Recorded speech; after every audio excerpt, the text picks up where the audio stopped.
Okay. So we're back.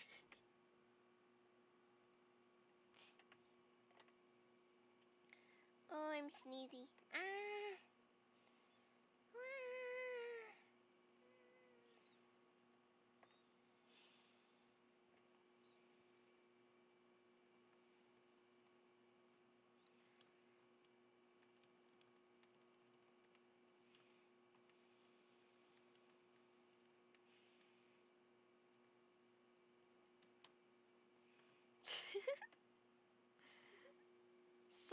13, how's it going? I hope you're doing well. Hello, hello.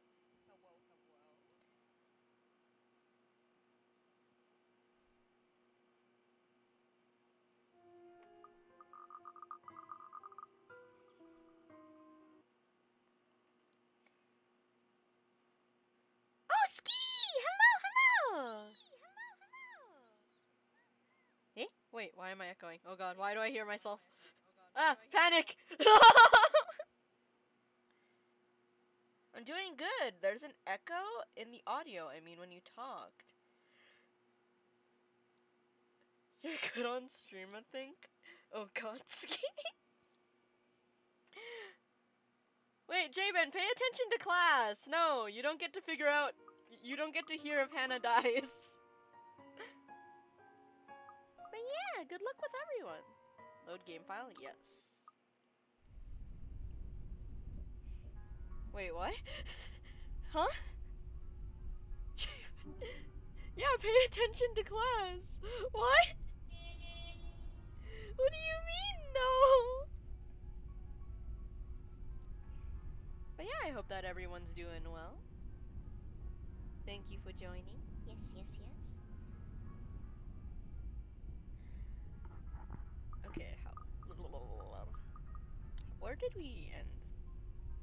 But I told you once before not to do it when I'm there.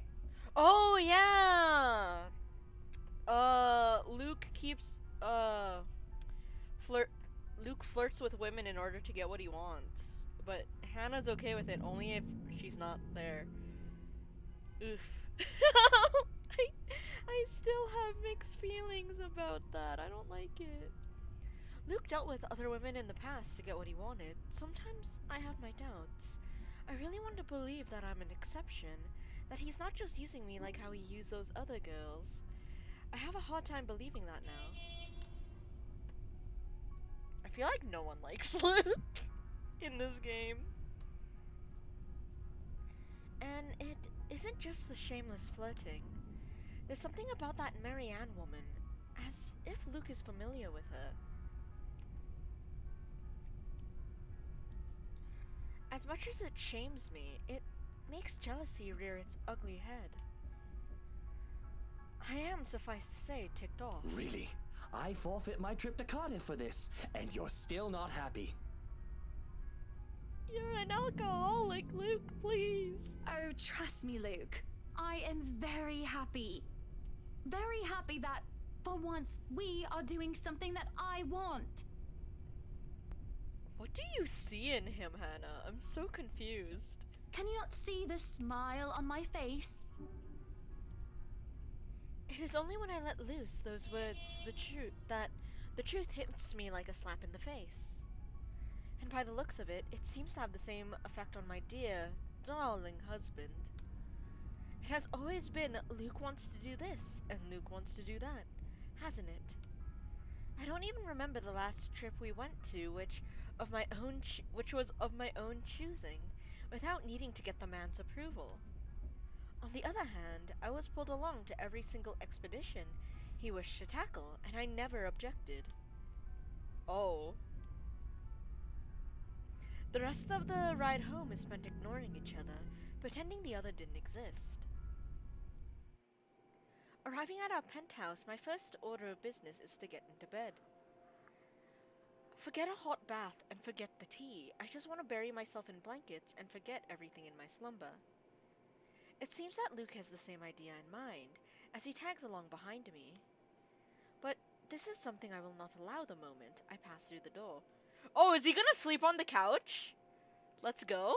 Out. What the bloody hell, woman? This is my bedroom too! Luke stands flabbergasted as I deny him entry into our chambers. His pillows lie on the cold, tiled floors, away from the warmth of our soft down bed, and my gaze promises him the same fate if he does not budge on this matter. 13. I hate to break this to you, but the setting of this visual novel is in Britain.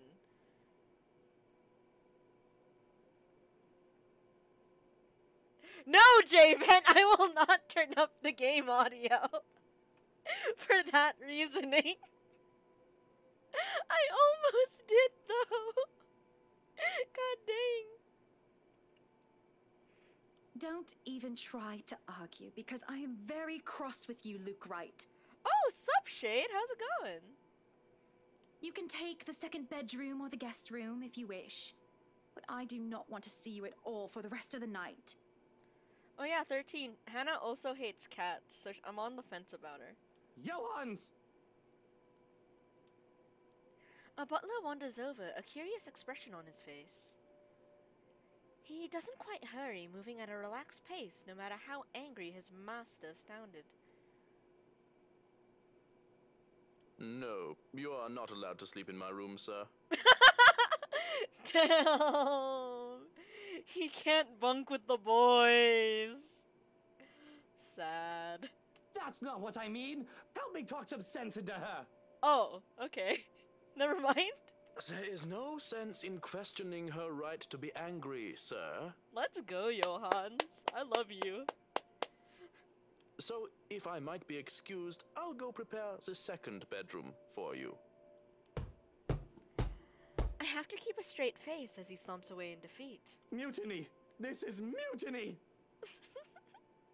The system is being upturned, and the people are rioting, and everything is left asunder. Calm down, Draco. Damn. Oh, wait. Whoops. I forgot to move my avatar. Ah. Oops. I'm not meant to be here. I forgot I was with friends. I need to be over here as to not cover the sprites. Oops.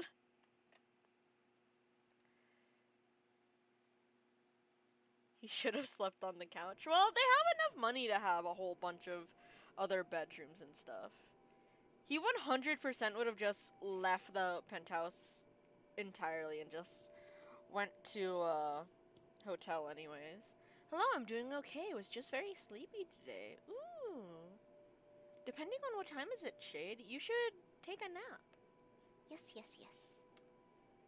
It isn't every day that Luke is rendered speechless by someone he considers inferior, or to yield to another authority without an ulterior motive. Oh! Fair, Shade, fair. Drink some water, wake up, let's go.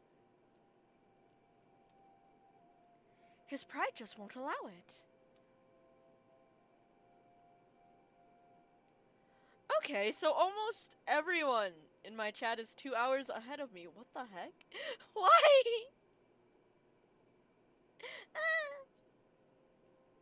I do keep telling the man to treat his people better. You had dinner around 5:13? Huh, interesting. Yeah, you, 13, Toy, Cappy, other people all have the same time zone. Why are all my friends in the future? I think Dubster is in that time zone as well, actually. I'm trying to remember now. He may throw a fit if he wants, but he will not be getting his way tonight. Hey, you're only 1 hour ahead! So you're like Luray for me. Let's go. Wait. No, wait. Luray is 1 hour behind me. No. Ahead? Behind.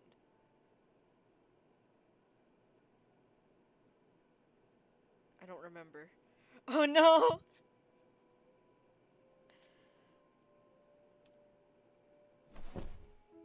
Victorious, I celebrate by jumping face first onto her bed. Okay, she's kinda cute. I'll admit that. Undignified, yes, but nobody is here to judge me anyways. Wait, who lives in the Flatlands? Shade, who are you asking? Right? Nobody is here to tell me to do. Oh, me! Define Flatlands. Because the answer is no. Yet, I succumb to sleep. I hear them whisper to me. Pardon? Nope. I am not in Saskatchewan. Nope.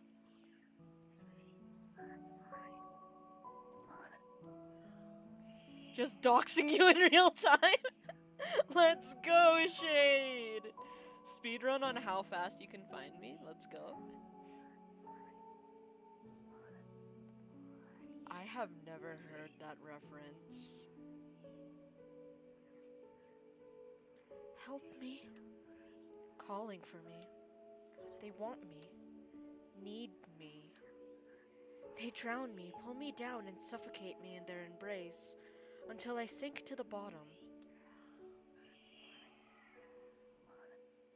Ah, thank you, 13. A deep abyss awaits, inviting yet foreboding. They're calling to me from in there, aren't they? And I do want to help. I do. But when I try to reach out, something pulls me back, like a hook sinking itself into my stomach. Oh, hi, sweetie! And I break through the surface with a gasp. Alone in a bed and without Luke to hog the covers, I am swathed in a cloth and slicked with sweat. It takes me a while to untangle myself and kick them all off. Both the bed and I are a right mess by the end of it all, but I am more than eager to just get up and go out for some fresh air. It was a ghost. We don't know her name yet. She just keeps asking for help, but doesn't specify what the help is. The days past had gone by a blur. We haven't talked much, Luke and I, outside of necessity. In fact, we've hardly talked beyond the topic of acquisitions of properties. Properties being the mansion, obviously. Everything has been so busy that I haven't talked to anyone outside of business, and it is just so stressing. So one can understand my need for a good chat, preferably over a good meal. There are times when any decent, emotionally healthy, and socially capable person need a good friend. One who will talk to them without the conversation degrading or turning into an argument. Or barring a nearby friend, I have an interior designer under a confidentiality agreement to listen to me. That's so sad. She has no friends. Up higher. Come on now. The place is bustling with movers carrying furnishings here and there, along with several trunks of personal belongings taken from our penthouse. It's their house. They just recently bought it. It's known as the Ermagerd Mansion, but now it's the Wrights Mansion. I can hear Luke barking at them in the other room, making sure nothing is handed carelessly or gets stolen. Careful now. I know your pictures are framed by cheap plastic, but those are framed by African blackwood and are one-of-a-kind commissioned paintings. Each one is easily worth a lifetime of what you lot make. It is hard to tune him out. The walls did not do a good job of muffling him at all. But then again, it is Luke. I would still hear him ranting, even if we were on the opposite sides of the mansion. And I'm wearing earplugs. Man, that dude has lungs, if that's the case. I'd really like to thank you for inviting me to breakfast, Mrs. Wright. You're so cute. I love you and your cat. I love your cat more. But I already ate, so I should really go back to work. Oh, sweetie. Nonsense! You arrived so early. You must not have gotten a proper meal. Depends on what time she woke up. our butler has made a surprisingly lovely Bubble and Squeak. Don't make fun of their accents. I think they're cute. Sit, sit. I'd situate us in the dining hall, but it is a mess right now. Oh, Johans! The man in question appears ready with a tray as he starts to set the table for us. Bubble and Squeak? Wait, where did you read that, 13? Eh? What? Oh, has made a surprisingly lovely Bubble and Squeak. I have no idea, actually.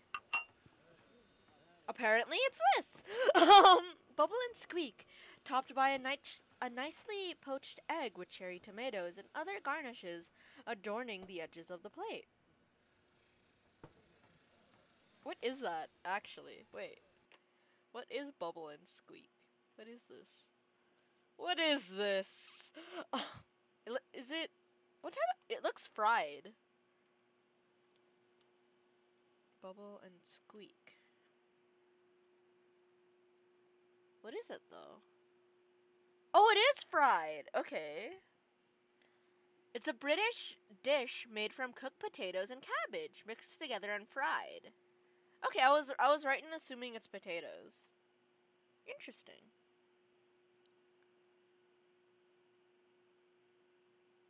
Huh. I wonder why it's called that, though. Yeah, and it has an egg. A cup and saucer and a teapot with some Earl Greys placed down for Mariana and I for an orange Julius. How are you liking the project? Drop that vase and I'll have your head! I know it's only an 8 million yen vase, but I swear, It's only an 8 million yen vase. Well, it's certainly a fun challenge, incorporating the designs of a Jacobean manor and the functionality of a modern household. I have ideas I would like to suggest, by the way, about what to use the second bedroom for. Nursery? I have been informed of your goddaughter and thought a kid-friendly room might be in order. Oh, that's so cute! Oh my god, J-Fed. I'm glad your lecture is more interesting than usual, but at the same time I worry. Oh no. You read my mind. I was actually going to bring that up. Oh, that would just be so lovely, Marianne. That way, Kylie can bring her friends over as well. And a good friend of mine, Rochelle, is expecting a baby. So, why don't we think about putting a crib in there too? Oh, she is thinking of Pepe. I can just imagine little ones running around, filling this place with the pitter-patter of their feet. Oh, so you'll let children run around, but not cats. I see how it is. We'd have to make sure they don't trip and fall on the stairs, though. Okay, she actually looks really cute thinking about kids. We won't be able to finish everything up until after the party. But we'll have it ready by then, so that all we need to do is to move in the furnishings. Yes, that's plenty fine. It's not like we're in a hurry to have it. And we wouldn't want the workers to disturb the guests or the other way around, do we?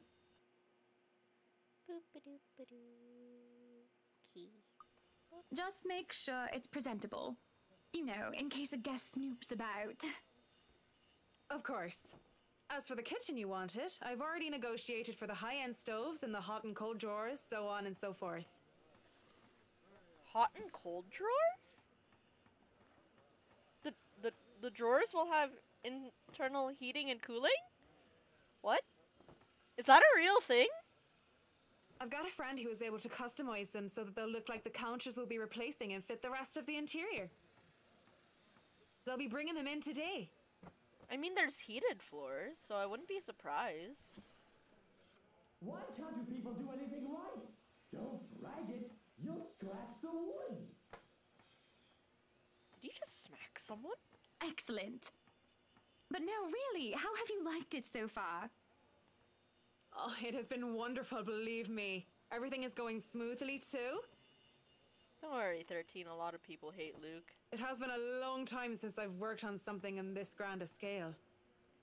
Nowadays, everyone is about condos and flats, living in the city where every room is an identical box.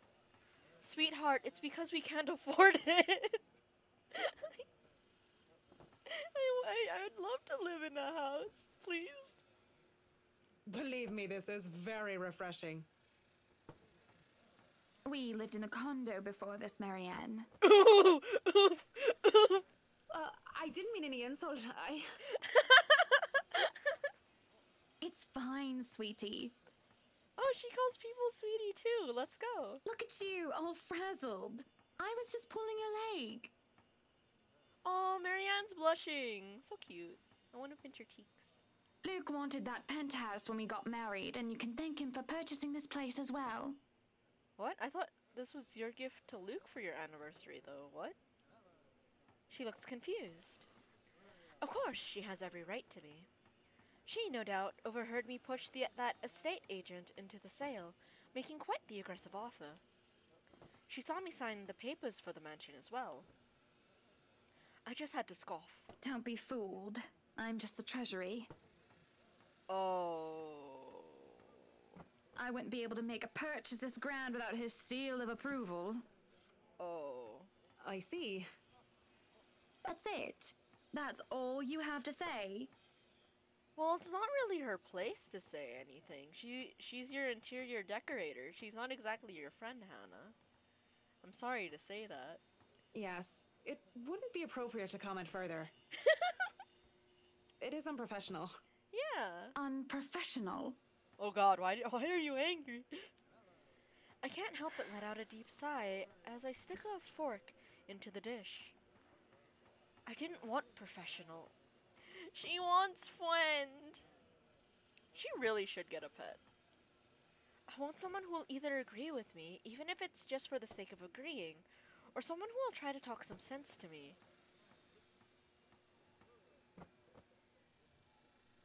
Yeah, she's having breakfast with her interior designer. Neutral responses are so boring. There is no discourse in the middle ground. Oh, so you like fights? Ooh, I am disliking Hannah. The food is good. Best bubble and squeak. Of course it is. Our kitchen staff only uses the freshest hand-picked ingredients. Only the best for the rights.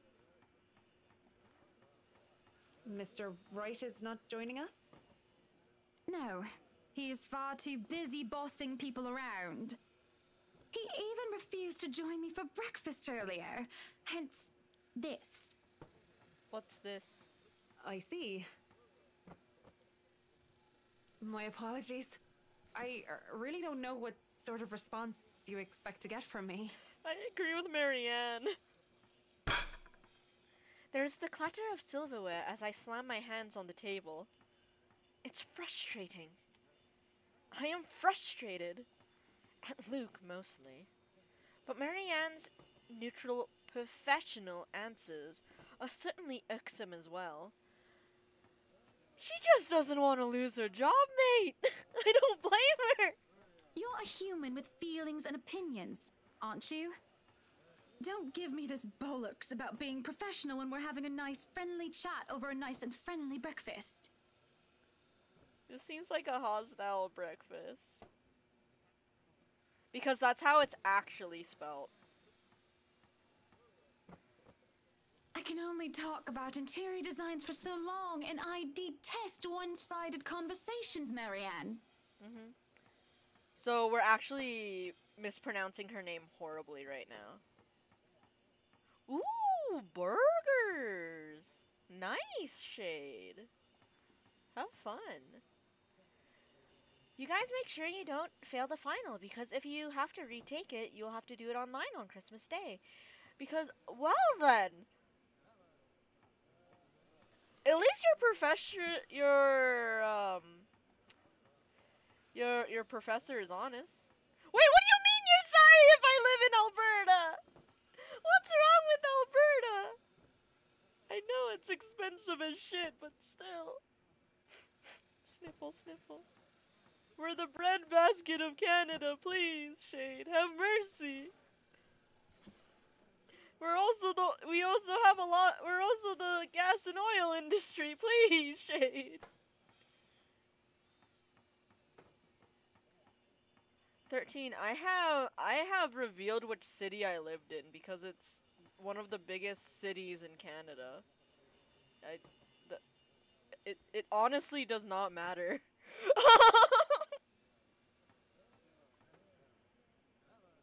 But I really don't know what to say, Mrs. Wright.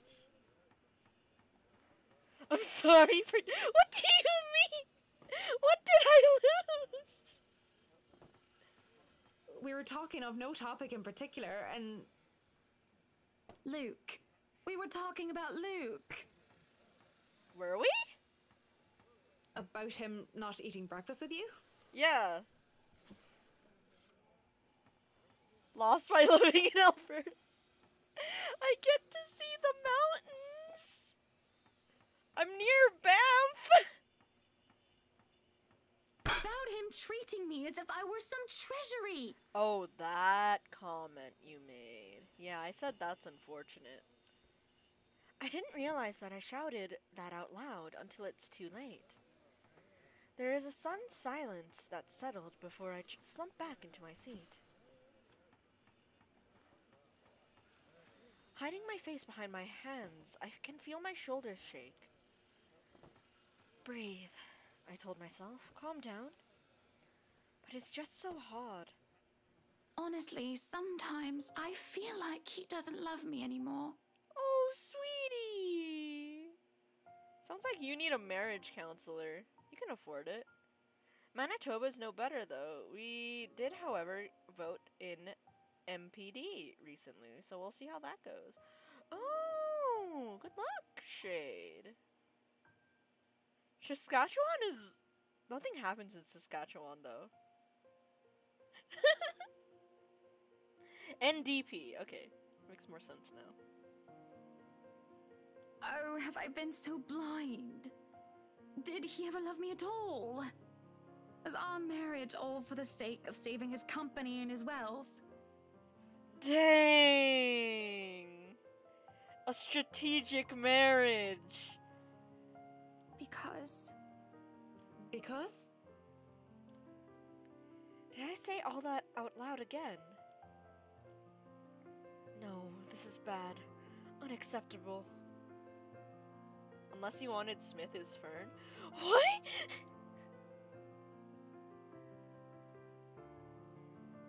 What does that mean?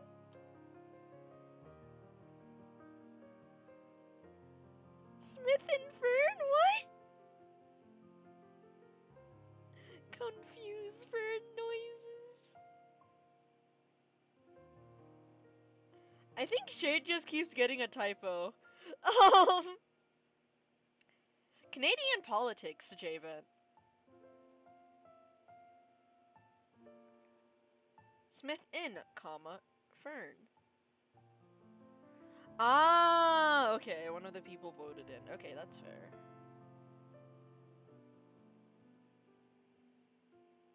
Well, it's not the realization. They did have a honeymoon phase, so there was a time where they both loved each other. It has been rumored before the real reason for our engagement, but if anyone were to know of this...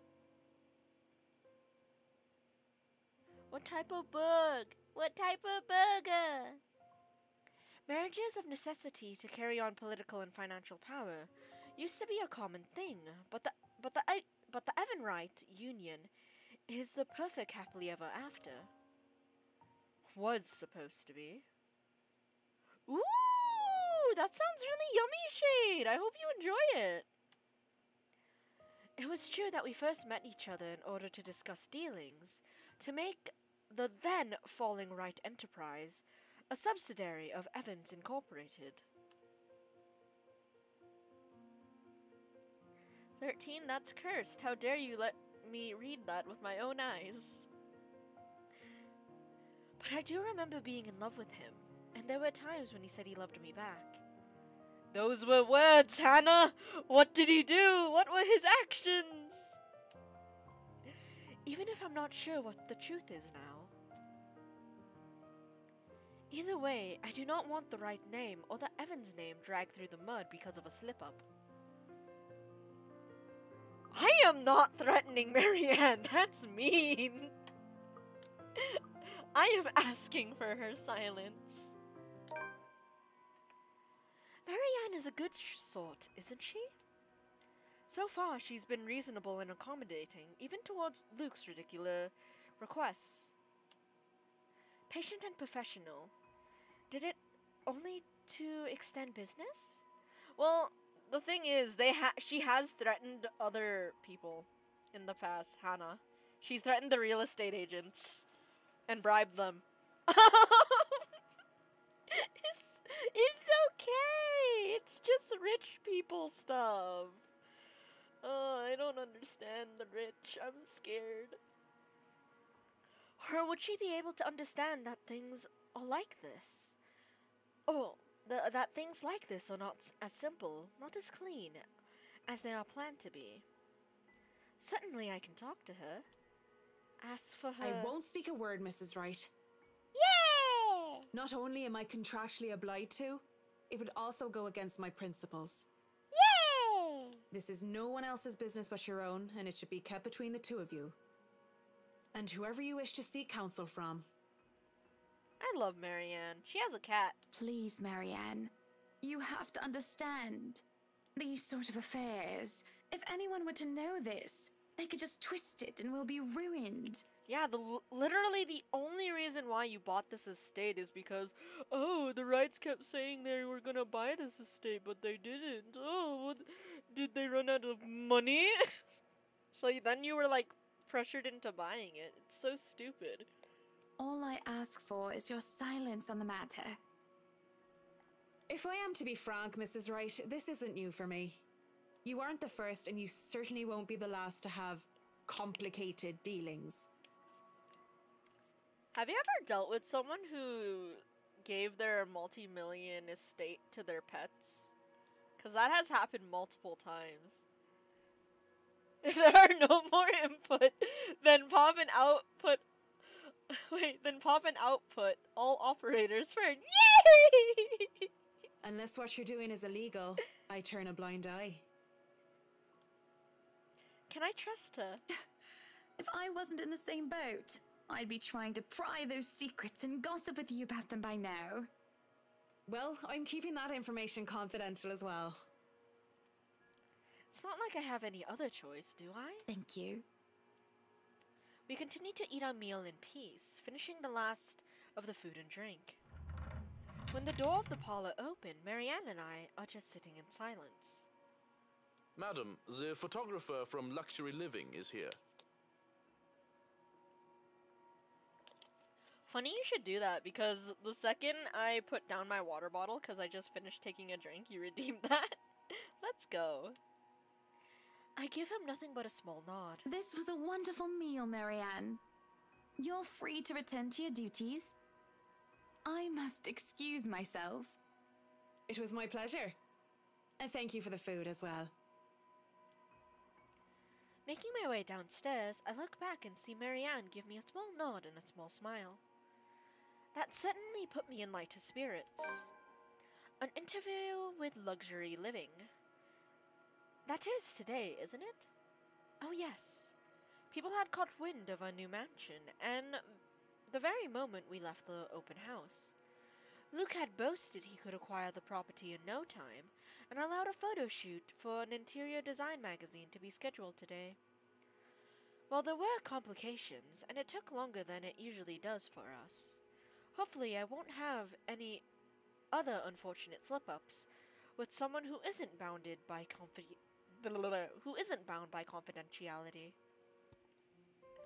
The mansion grounds has been one of the first things to be fixed up, aside from the bedroom. Although it is still a work in progress, it had a promising start, and I can already see the flower patches. Luke's favorite daffodil stands out easily. Interesting. Okay, daffodils. Having been transplanted from pots that used to litter the rooftop of a penthouse. Because daffodils represent forgiveness. And once in a while, new beginnings, I believe. I too love flowers. 13. Yeah, rebirth and new beginnings. But they also represent forgiveness. So that's really interesting that that's Luke's favorite. That's Luke's favorite,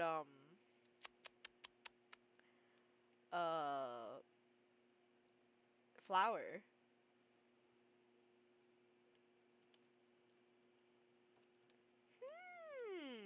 Interesting. Luke knows he needs forgiveness. Now, highest chance it is going for the new birth and new beginnings thing, though, since that they bought a new house and stuff. I don't think it's going for the forgiveness route.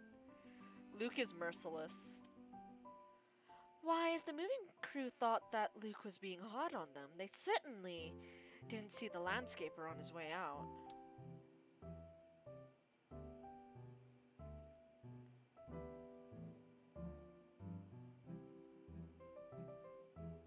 Wait, 13, where did you get that? What? The man looked like he was ready to faint, and Luke seemed ready to kill him by the end of their discussion. It is in the gardens that I see him standing near the flowers in quiet admiration. That's a concerning joke. He is hard to miss, the hulk of a man that clearly did not belong, and the big backpack and suitcase he has with him makes him look much larger.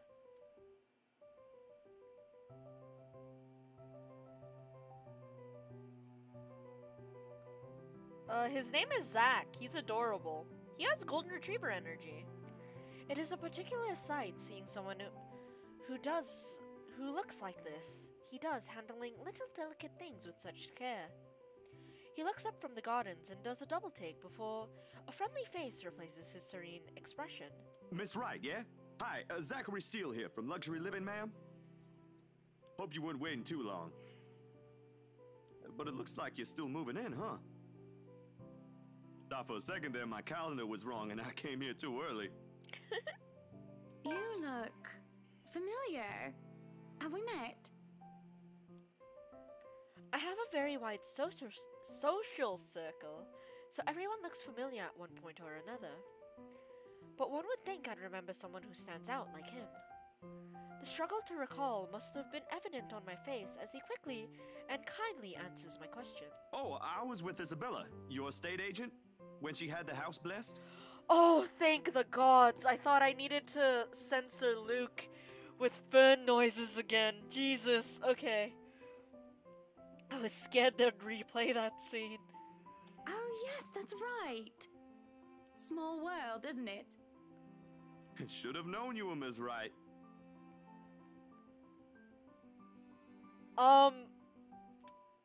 Luke is racist. The one and only.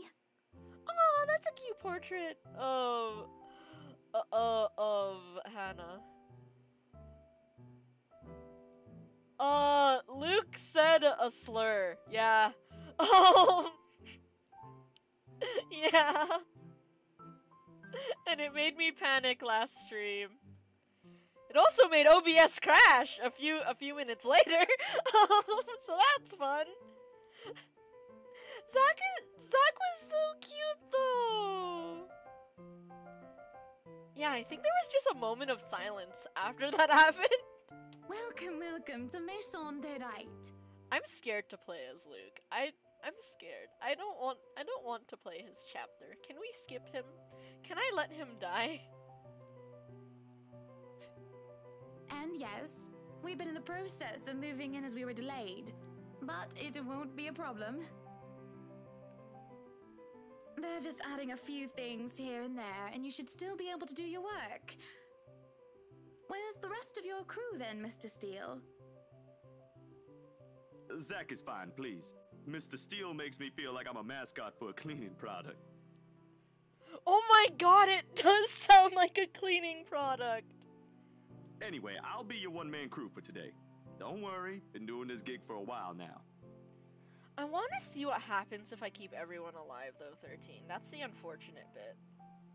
And ski, yeah! Squeam. You must be quite the veteran to handle this on your own. We've had a full crew coming into our penthouse the last time we were covered in your magazine. Veteran? Oh, your words are too kind, Miss Wright. He's blushing! Hannah! If I get to call you Zach, you have my permission to call me Hannah. Alrighty then. Anyway, I'm no veteran, but I know my camera well enough to make sure this is a good shoot. You can trust me on that, Miss Wright. Hannah. I'd just call her Miss Hannah, if that's the case. Zachary proves quickly enough that I can, in fact, trust him. His skills with the camera and experience in this industry, at the very least. Yeah. Our main girl, Isabella, wanted to punch him in the face. No, J-Vent, no. He is kind and courteous, listening and following as I lead him around the house. A really nice fellow, and he treats our household staff well whenever we cross paths with them. I answer his questions to the best of my ability, and he is patient enough to answer mine whenever I get curious enough. For one, I ask what the bags are for. Most likely his camera equipment, I'd assume. They are quite the magician's toolkit. From inside, he had procured several items to embellish the interior with. Bowls of fruit, lemons, trays with peppermills, stacks of cookbooks, cutting boards and glass canisters filled with colorful nuts and grains are brought in for a kitchen setting. For the bathroom, there are white towels, seashells, and decorative soaps. There are other things as well, too numerous to count, all in that large backpack and suitcase. Tricks of the trade. Softens up a room, makes a place feel more homey, and fills it up with texture. Oh! But you guys probably have better stuff I can use for this. Oh! No lights. Don't tell me all of these are just props. Well, I've got my tripod here. For things like these, natural light is best. I'll just have to set the shutter speed to a real slow setting, and as long as nobody steps into the shot, it'll look great. Oh, it better. We go through the rooms one at a time, although we first tackle the ones that the movers have no business in anymore. Oh, they have a ballroom? Oh, those! Oh, no, the hanging curtains look like those would be a pain to clean.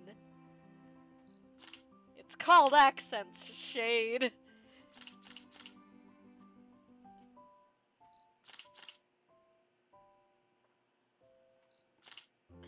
The ballroom needs little preparation with its grand design. Although there is some trouble at first with the wide open space and the pictures being backlit. It is in the kitchen that Zachary props come in handy, considering how did you pronounce his name again? Jonathan kept the place so neat and sterile, one can practically eat off the floor.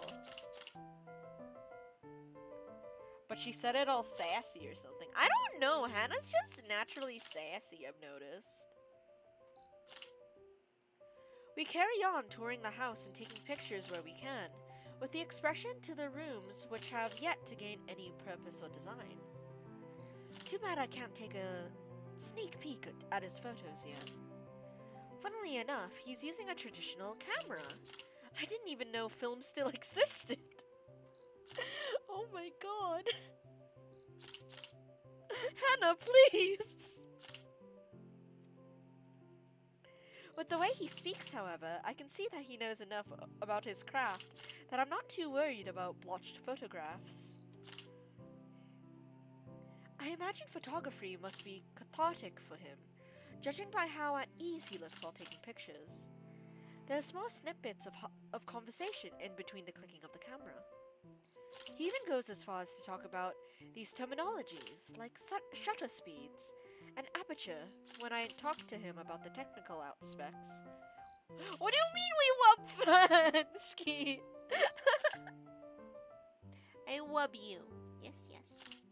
Very much. I Staniford.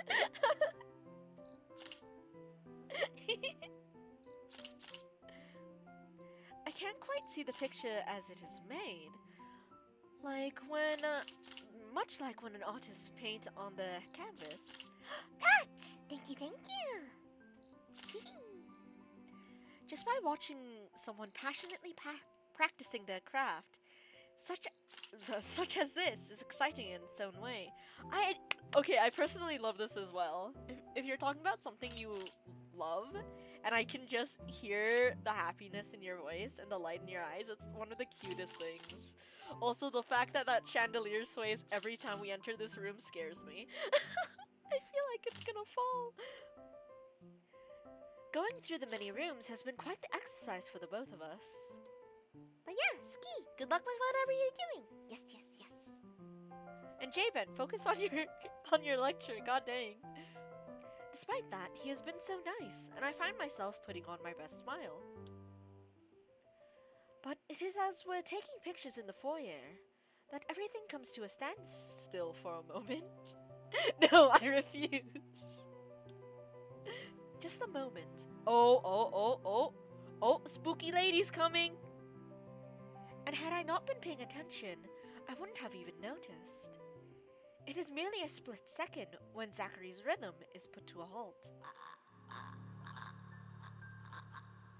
His finger doesn't move to release the shutter.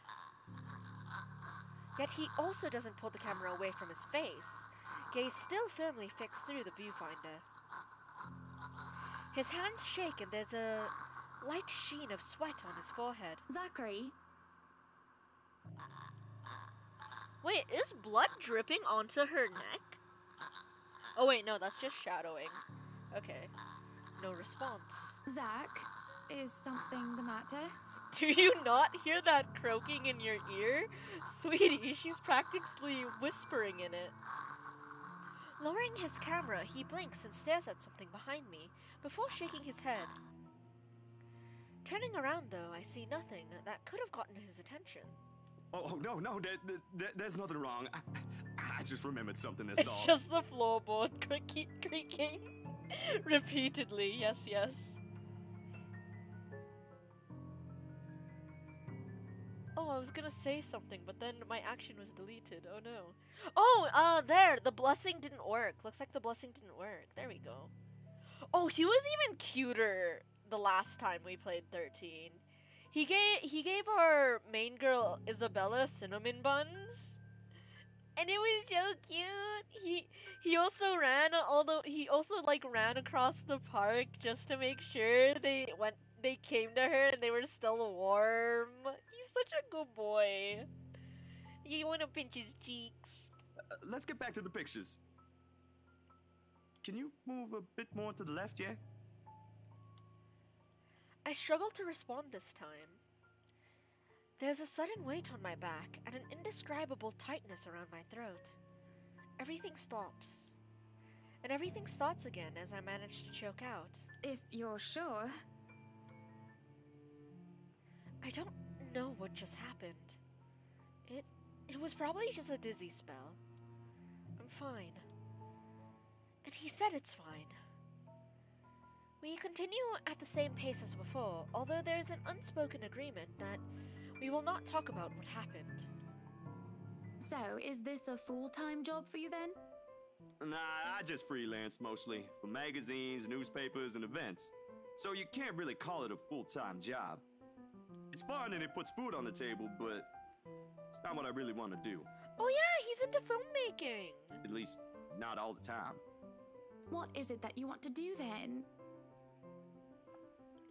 Maybe I've been out of line, sticking my nose into other people's business, but I can't help but ask.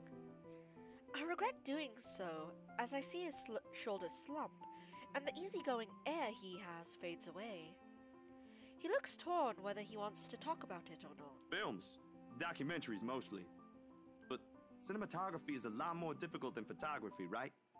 Don't listens to the reviews, Zach. You're a good boy. Zach is best character. Ash is an asshole. I was working on this thing, actually. What thing? Wait, is Hannah gonna promote his documentary? Let's go? Well, it wasn't really a big thing.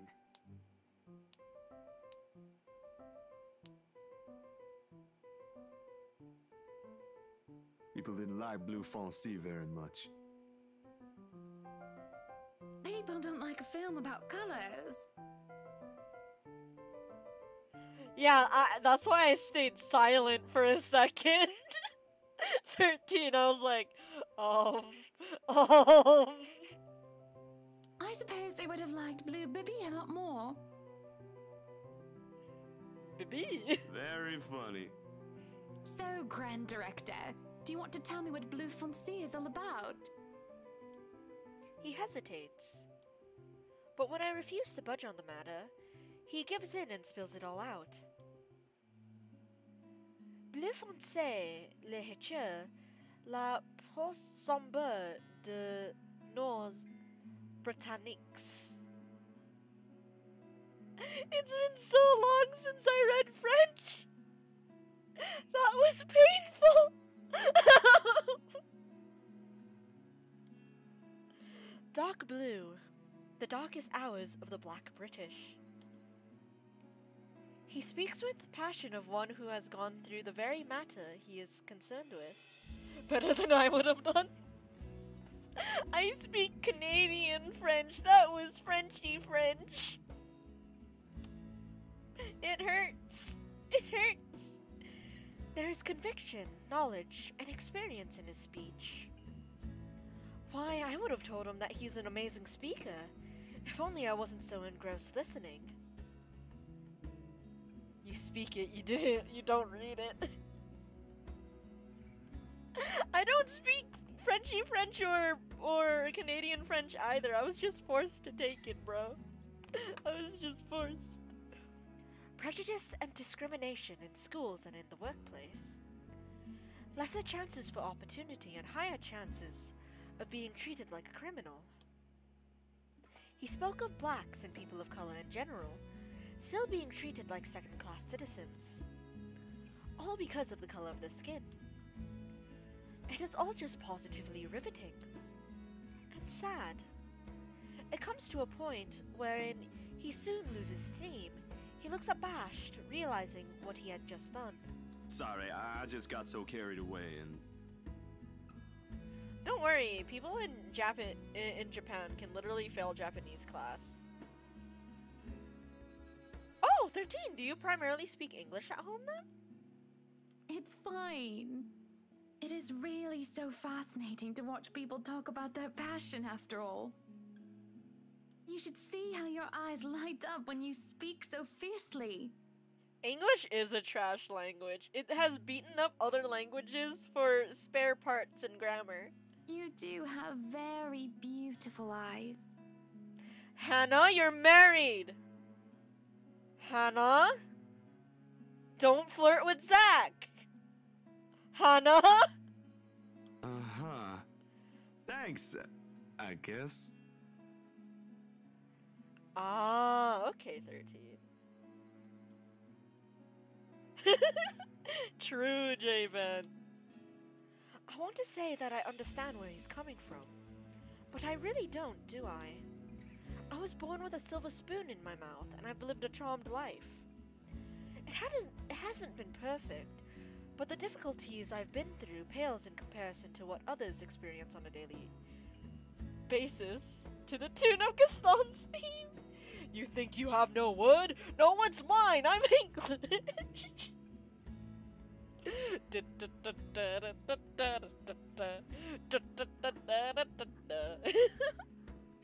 I certainly don't know how I would have fared were it any different.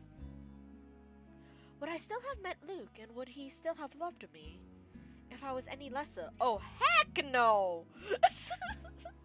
Knowing Luke's personality? What was your home like? These things you talk about, it sounds like you've... She almost said a boot. She's secretly Canadian. Let's go. Well, I don't mean to pry, I mean. Live with my older sister and my grandparents. We had a shop selling all sorts of things below our flat. Okay, what's the difference between an apartment and a flat? I am a small brain. Difference between apartment and flat. An apartment is more commonly used American term for a cluster of rooms that could be over one floor. A flat is a British term for a set of rooms that forms residence within one floor. Oh, okay, I understand.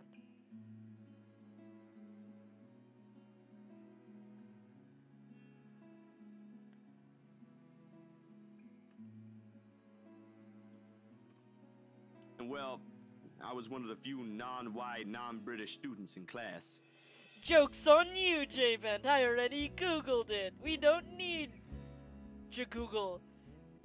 Google? Is that what we called you? I forget what we called you. Google? I didn't get pushed around or anything straight up. Even then, I was one of the biggest kids around. But a pencil and notebook would go missing, you know? Oh, Zach. Oh, that I knew. Children can be so cruel at times. Of course, it may be a slightly different story when you have personal guards, and the stolen item is not a pencil, but an expensive heirloom. So what about you? How you liking your new house? It's pretty impressive. It's nice, I suppose. You suppose? Not big enough? What? No, oh, don't be a bully. It's just that. I understand if you don't want to talk about it. He's so nice! I was a little girl, all dolled up and treated like fragile porcelain, with nursemaids waiting to me hand and foot. All the material possessions anyone could ever want, I could ask for on a whim, and it would be handed to me just like that. But I barely saw my parents, just goodbye kisses in the morning, before they went off to who knows where they were needed to next. I also barely saw my parents growing up. But I didn't have nursemaids. I had an older brother, whom I also didn't see much of. Damn, when I'm slowly realizing I have lived a lonely life. Well, can it be considered lonely if you didn't feel alone? Oh well. I saw them more often on the telly or in the papers than I ever did in person. I remember my old house. It was a lot like this one. Big walls and big halls, but nobody in it. Not really. Yeah, that's why I don't understand mansions. Unless you live with a lot of people, it'll feel so empty. It makes you think how alone you are. A pensive mood overcomes us. And there's a moment where neither of us is sure how to go on from here.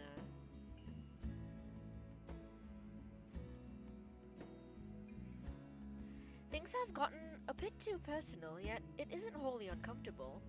Like as if we've been friends before. That's fair, 13. All families have at least, like, that one incident they don't want to talk about. Well, that's normal, ain't it? You just moved here. You'll make home out of it yet. Oh, he's so positive! Pat, pat, pat, pat, pat, pat, pat, pat, pat, pat, pat, pat, pat, pat. Okay, I wish this was like Nekopara. You can actually pet the characters in that game. Let's go.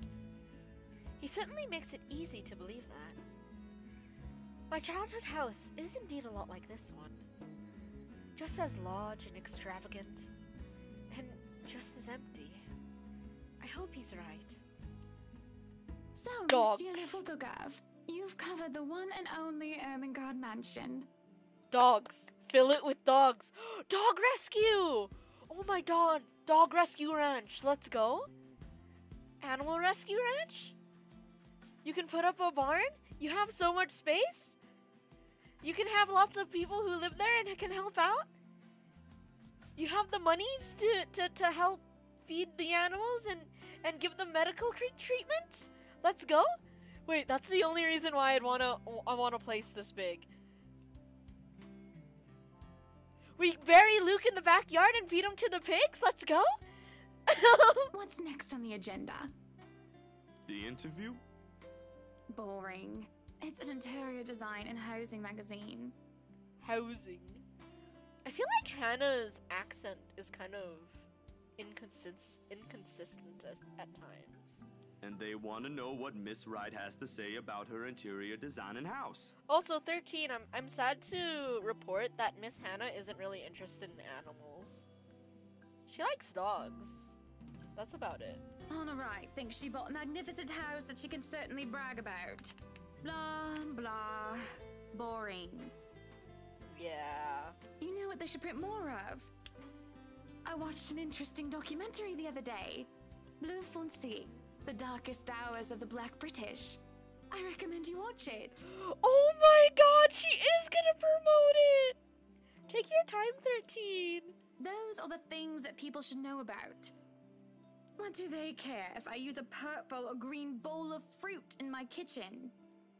People, right? Oui. People are shite. What do you think? Do I look good with this angle? I strike a pose with his... while he's being busy looking taken aback for a moment, probably not expecting me to go and say such a crass word. But he recovers quickly, and after snapping a few shots, he grins. Yeah, vous êtes belle. You want copies of these ones? Yes, please. So, the big boy knows French. His movie title was in French. Hannah? You must have wooed a few ladies. Unless you're into gents. Hey, she's open to that. Let's go. Either way, French is, after all, the language of romance. Oui, oui, baguette. I'm sorry. Oh, I don't know about quoting fancy poetry. But I've made lunch for a girl before, and they did like that fancy French cuisine. Can you cook your best? Pardon? I can cook just about anything as long as I know the recipe. Fair. C'est magnifique. It has been too long since I've had a nice and proper chat with a good friend. No, Lee is certainly not a good friend. Oh, I hated Lee too. He made me uncomfy. And although we've just met, Zachary is the sort who can probably befriend anyone. He's just a comfortable person to be around with. A bit too comfortable. Has that door in the back always been open?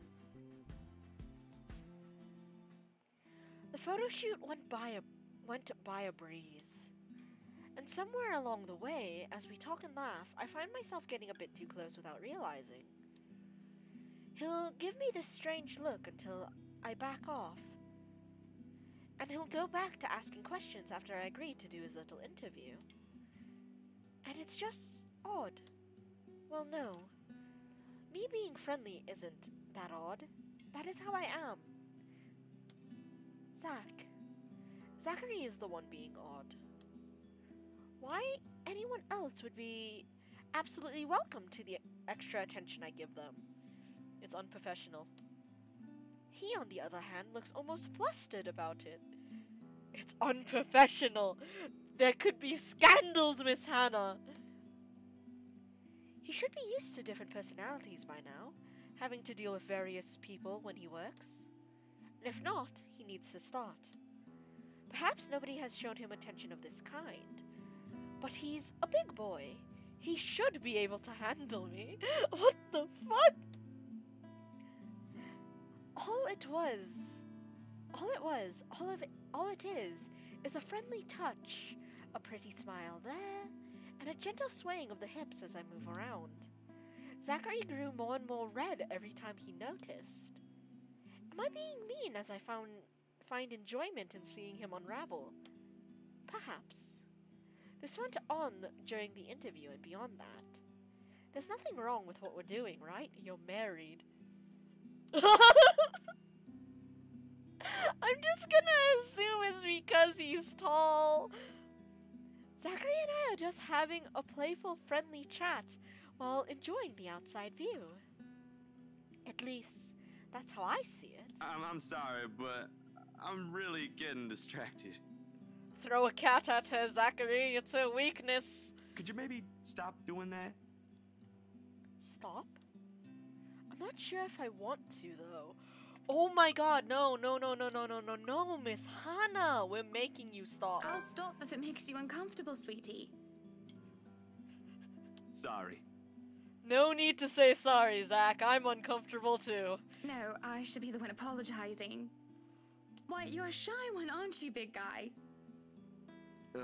It's not that, but... He gestures to the ring on my finger and lets the fact of the matter hang heavily between us. Being told implicitly that I am too forward is not a common occurrence. I think I'm more stunned at the fact that he pointed it out rather than, well, being rejected. Not that anything is going to happen between us in the first place. It was just going to be some harmless flirting, right? I feel like harmless and flirting don't go together in the same sentence. Unless, like, you're good friends and you know it's a joke. But even then, just scream. So, you've never had a girlfriend? Hannah! Don't assume! No. Oh, okay, he's okay with it. No boyfriend either. You know, just in case you were gonna ask for that one next. Okay, at least he's chill about it. And you haven't even had your first kiss? I haven't. Not a one, ma'am. Yeah! Me and Zach are on the same team! Let's go! Wait, how old is Zach? Wait. I must learn. Profiles. No! I need to learn how old Zach is. We're team no first kiss, even though we're in adulthood. Do you want to have your first kiss today? Pardon? Wait, Hannah, I thought we said to stop the teasing. I can't help it. I really, really can't. And I'm going to apologize lots later. Dude, I'd run. Zach, run. Run, Zach. Surely, by the catty smile on my face, it is obvious that I'm just pulling his leg. The laugh I failed to contain certainly gives it away if it still isn't obvious. He's 31? You looked it up? Okay, born on March 20th. Oh, cute. Okay, January, February, March, April. But still, he lightens up in embarrassment, scammering and sputtering objections. You're married, and this will be extremely unprofessional. Zach is me. I never said I would kiss you, silly. Hannah does have a point. Oh, Johans! Oh, Johans. Okay. No, what? No. Don't call your butler. She's Hannah. That would be for the better. I don't think his husband would appreciate it if I made him kiss another man. Johans has a husband? Let's go! Good for him! I do not think you can hear us from here either. But it is hard to think you're not taken, Zachary. Why, whoever becomes your girlfriend will be so lucky to have you. You can cook and take wonderful photographs. Can we cook together? Wonderful meals and wonderful memories. Okay, okay, now I'm just like getting older sister teasing vibes. I can play guitar too. Ayo, do you play Wonderball? You can? Oh my, wonderful serenades as well then. He said he can play guitar, he never said he could sing. Perhaps I can find a young lady who deserves a fine, strapping young gentleman like yourself. Oh no, she's the doting grandmother that wants grandchildren, and now she's just setting her son up with random people. Let's not get carried away. No, mine. Besides, I gotta be going. It's getting late and I got someplace else to be. A shame. I will be expecting you again soon, I hope. For a copy of my photographs, yes? Of course, I'll even deliver them personally. Just, you know, don't try to make me kiss your butler when I drop by. Oh, so you're okay with kissing a married man, but not a married woman. I see how it is. As fate would have it, the very moment the words leave his mouth, I forgot how they pronounced his name.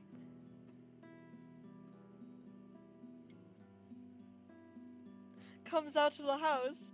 Judging by the slight raise of his brows, he has heard the tail end of the sentence. There shall be no kissing of any butlers under this roof. Danke. Is it Johans? Johans! But you are not under a roof, are you, Hansi? To my amusement, he takes a step back, safely placing him within the threshold of the foyer and under the roof of the house.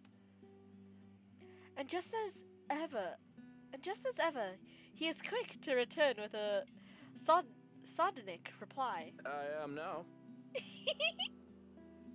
Okay, that's cute. That's cute. I like them. I like this. As I was saying, madam, it's about time for supper. Ooh, what's for din-din? Will I be needing to set an extra place at the table? Oh, that's so cute. He just assumes that Zach's gonna be a guest. Oh, what? No, I was just leaving, actually. So, you have a good night, Hana. And you too, Hansi. He's unsure what to call him. It was nice to meet you, Zach, honey. You have a safe trip. He nods, the grin on his face. He nods, and the grin on his face as we say our goodbyes is the sweetest that I've ever seen. I linger, looking out for him with his relatively tiny bicycle, backpack safely secured in the basket by the front, and suitcase hooked to the back. I watch as he went down the path to an asylum village until he was nothing more than a blip in the horizon. I cannot help the small smile on my face as I go inside for supper. I want to give Zach pats. Wait, 13, have you met Ash? Entering the dining hall causes so much confusion. Wait, what? Why? It's dark. For a moment, I thought the electric work is not up to par. Oh, okay. But that clearly is not the case, as every other room is bright with artificial light. Finding the light switch is a monumental task, considering the size and my unfamiliarity with the room. Ah, okay. To make matters worse, the darkness grants the room a different atmosphere, eerie and frightening. It takes longer than I thought to find the switch, something that will have to be rectified later on. My skin starts to prickle, and there's the distinct feeling of being watched. It unsettles me and only spurs me on in my search. And when I do open the lights, there is a hiss. I'll turn the lights down, woman. He's drunk. There, at the end of the hall, is my beloved husband, with his face in one hand and a glass in the other. Perhaps I could let it go if it was only one glass of wine. However, I can feel myself go livid after seeing the toxic green liquid gleam mockingly at me. Luke, what? Are you drinking absinthe? You know what the doctor said. Absinthe, Luke. Are you actively trying to kill yourself? He's ahead of you, 13. Because if you are, we can just hit you with a bloody car. Let's go, Hannah! Honey, Maybe, Buttercup. Not too loud, please. Besides, it's Lelouch. Not too strong. Just hair of the dog that bit me. I'm actively trying to kill him. Helps with the hangover, dearest. Alcohol helps with more, with hangovers? What? You drank? When? This morning, love. Don't be mad. I just needed a few drinks, having to deal with those simpletons. It's called meditation? Deep breaths? Looking at cute dogs? And maybe I had one too much. You don't see me whinging about you leaving me to handle them on my own. Oof. I had to attend the photo shoot and interview with Luxury Living. You know that. Let's not make this about me, Luke. This is about you and your drinking problem and... Oh, I don't know, Hana, darling. It do be some green juice ski. What if my drinking problem, as you like to call it, is linked to you? Ooh. If we think about it that way, this discussion is about you. That was pretty mean of you, leaving me alone to do all the work like that. You can't use the interview as an excuse either, honey. I was informed the moment your little interview was done.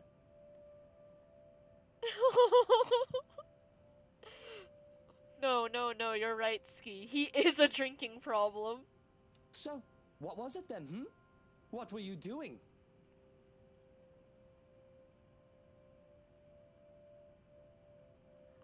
Be straight with him.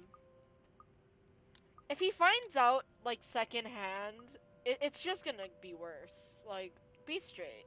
I was talking with Zachary, the photographer for Luxury Living. I have no reason to tell lies. It's not like I'm guilty of anything. But as Luke's expression turns, he makes me feel like I'm actually to blame for something. I want to slap him. Screw you, Draco.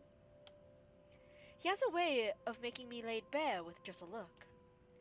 That had really struck me when we first met years ago. That giant knew I meeting behind my back, and it was with him? I read the word and I panicked! I read the word and I panicked! Luke! You are having to see this game. It's just Luke who says it. It's just Luke who says it.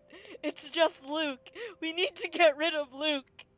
What are you implying? I'm implying nothing. I'm just worried.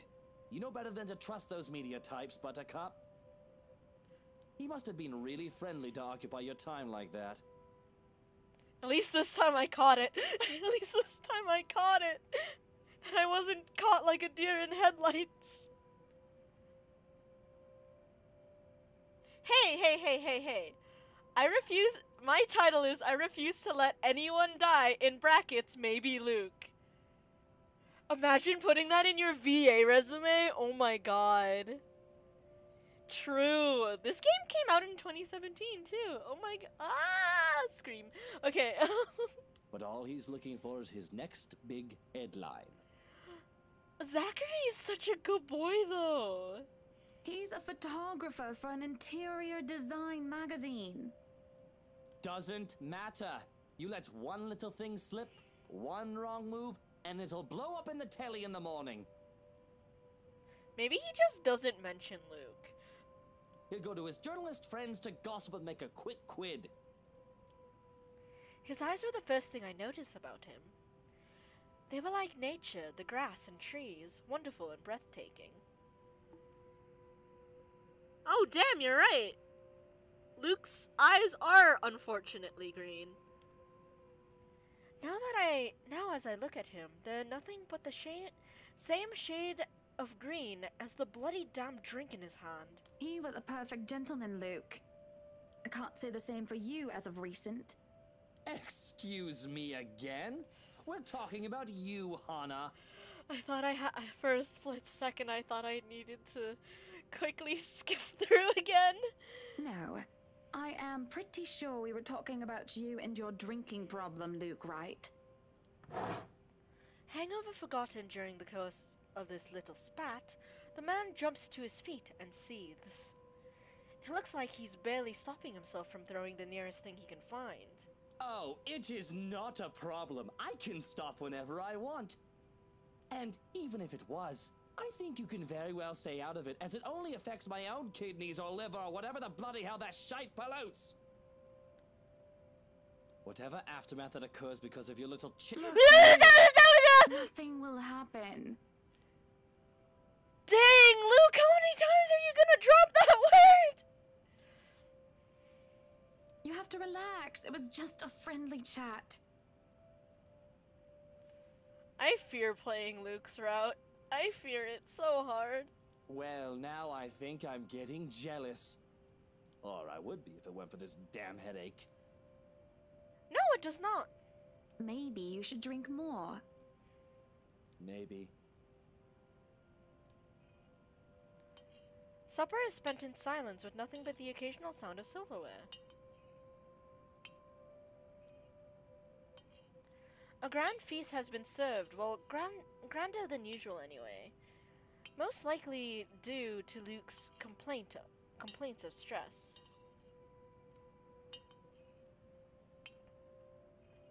He doesn't drop it a lot. Here, let me see options. Boop, boop, boop, ba-doo. Boop, ba-doo, ba-doo. Doo, doo, doo. Yeah, there is no. Yeah, there is none.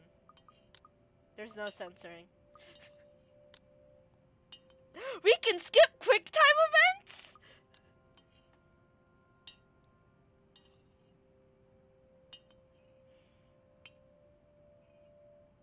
"13, you don't need to explain it." A grand feast has been served. Well, grander than usual anyway, most likely due to Luke's complaints of stress. Fair enough. A platter of native oysters for starters, and tranche of turbot with purple sprouting broccoli, lemon, capers, and anchovy sauce for mains. Yeah, but then it's still there. It's still written. Turning off Luke's voice is tempting, though. To finish it all off, black tea and golden syrup sponge pudding with custard. But when our appetites are appeased and the plates are cleared away, Luke stands, kisses me goodnight, and leaves me to stare at my half-empty cup. Lonely in the lull of night, I sit in a house too big and too empty, foreign and unwelcoming. Even with its warm tone and lovely decor and homely decor, it feels cold. There is no need for tears, however. I know I can get through this like every other obstacle I have faced before. This is a minor setback in what I hope will be a long and happy life. To remind myself that this place is for Luke and for future children. Don't have children with him. Don't let him breed. Don't let him breed. For future children fills me with renewed vigor. Besides, it looks like someone is having a cry already. The wailing is far away and muffled. Ghost baby? Yet at the same time, it shakes me to my very core as I hear it. As if the suffering is just standing right beside me. Hearing it sends a chill down my spine and makes my skin prickle with goosebumps. Oh, that is not a baby. Oh, there are bloodstains on the roof. What? Wait, were those always there, or did they just suddenly appear? What? How did they get up there? What?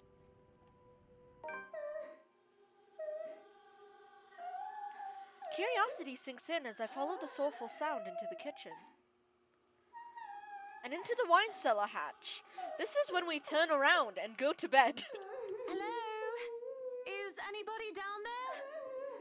Hannah, it's hard to keep you alive when you make decisions like this. I I am curious and concerned, but there's no way I am going down into the dark and human underground. I'm not as enthusiastic as Luke, who considers him quite the connoisseur. However, I also cannot bring myself to go to bed with this racket going on. If it is one of the household help, they will surely need some talking.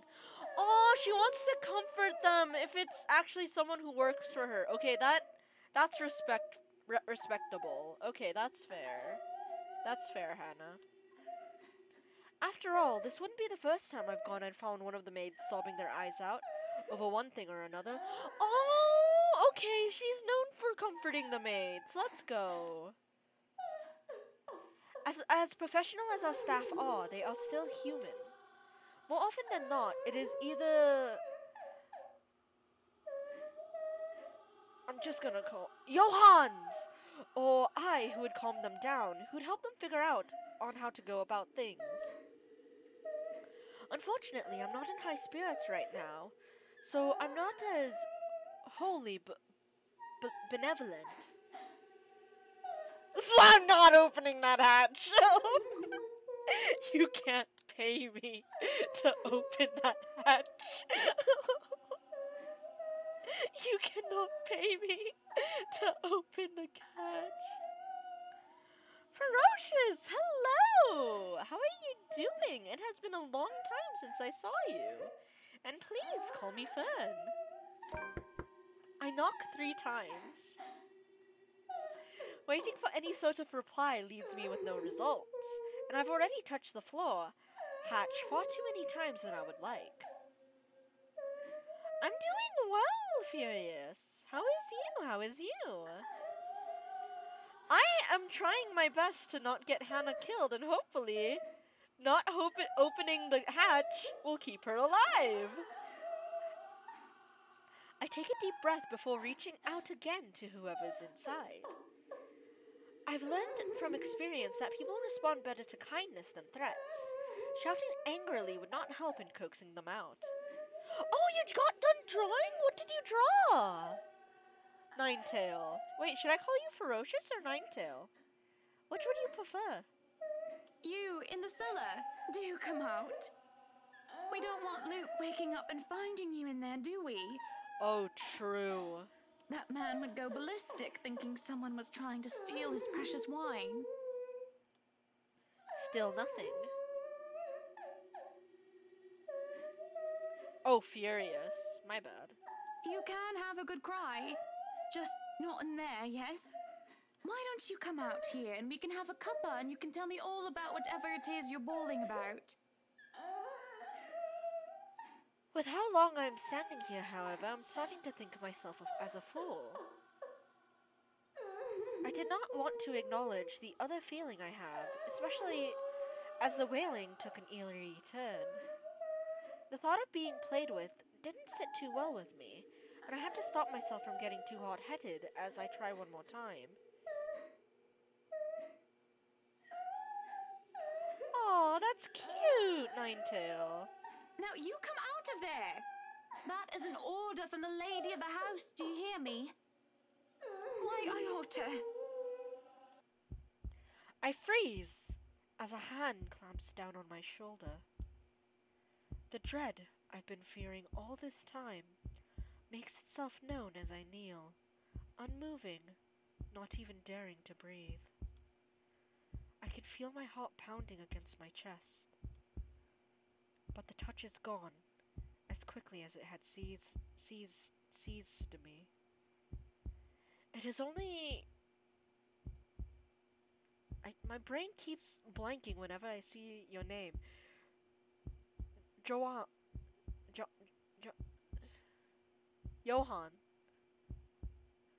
I see when I look back. Apologies, madam, for touching you like that.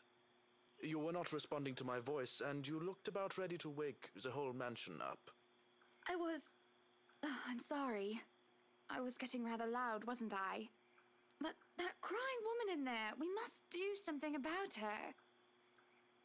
He grows silent for a moment and just looks concerned. At least I'd like to interpret it as concern, given how stoic our head butler usually is. Or rather, it must have been concerned as he takes off a glove and presses the back of his hand at my forehead before his worrisome inquiry. I beg your pardon. What? Crying woman? Are you feeling well, madam? In the cellar. Can't you hear her? Madam, Hannah, no one is down there. What? The cellar is locked. Only Luke and I have duplicates of the keys. Nobody is down there. Oh! Wait, does that mean we couldn't even... Wait, does that mean we couldn't even open the hatch if we tried? Because it would have been locked unless the ghost did ghosty goo powers? I forgot he grabbed our shoulder. I was gonna say you should be for touching our butt. My brain is fried.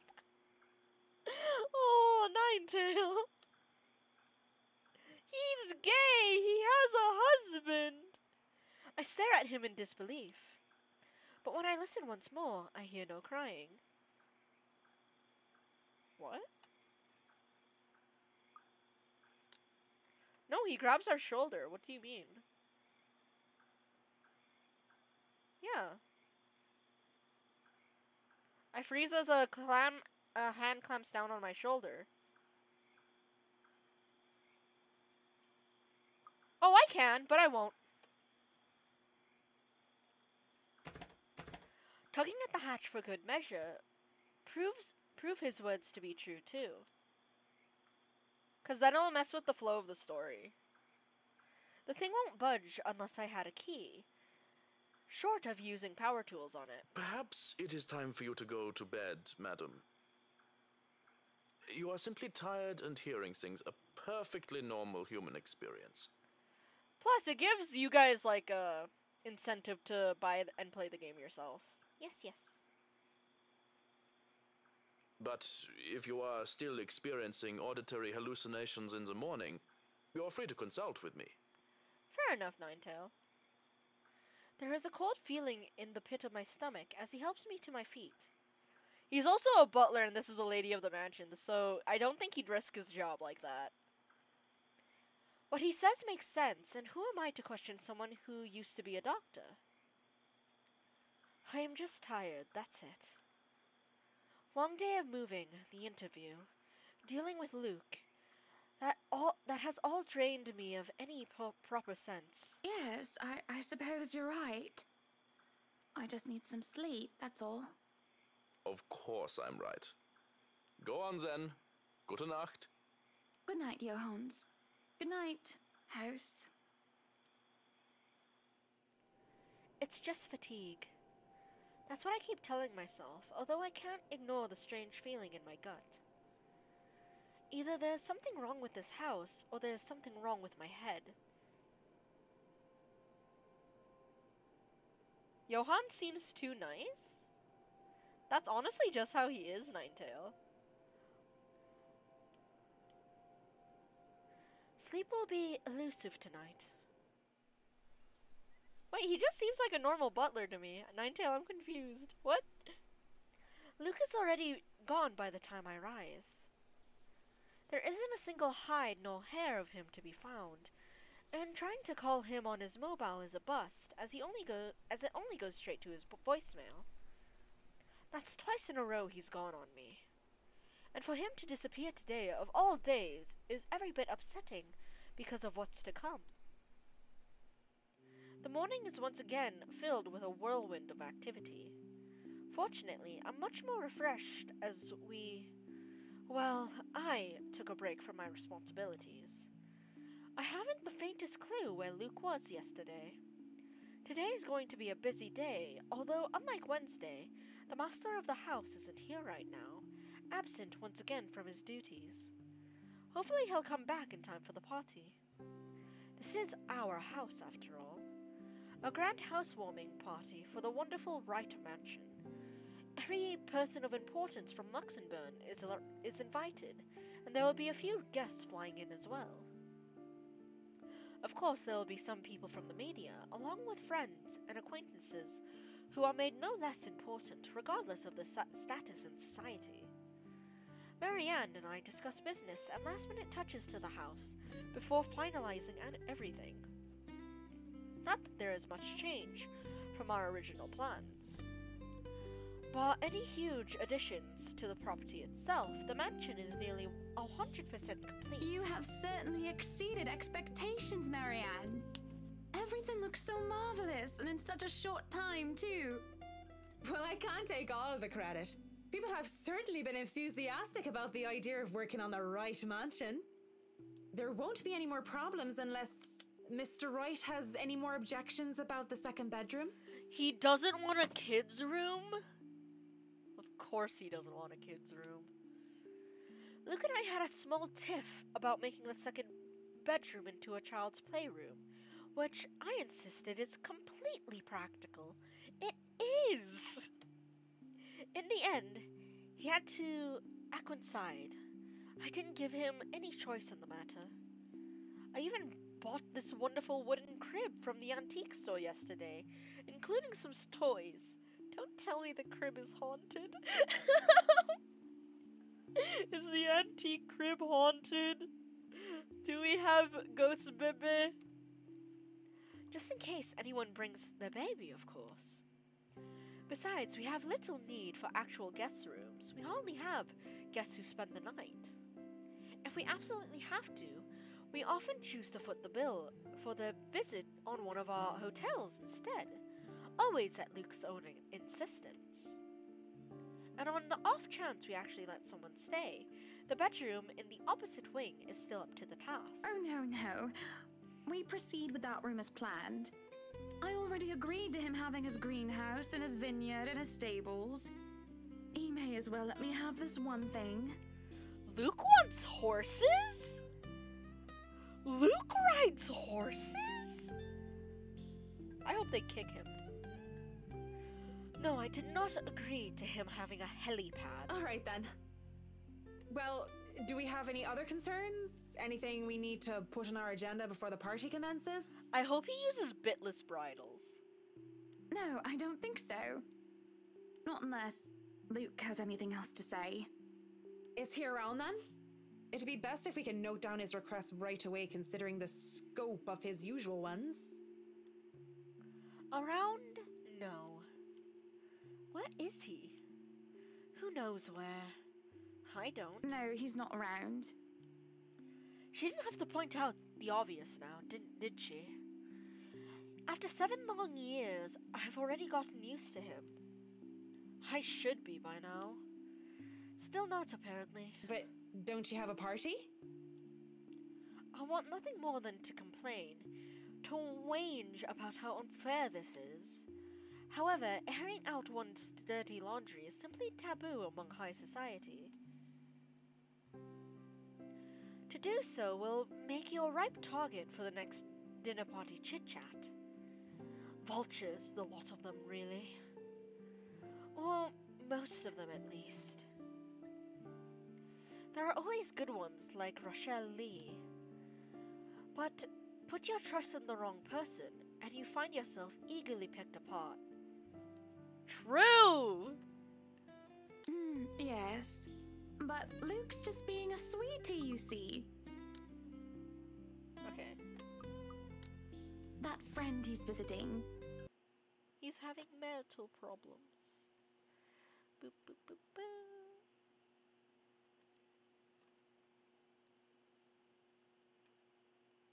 He's having marital problems and he's just trying to cheer him up. Perhaps I'm being a bit too rash, a bit too hot-headed in divulging details. But I thought myself clever with the plan to dress it up as gossip. Marianne's raised eyebrow makes me unsure whether she is interested or not.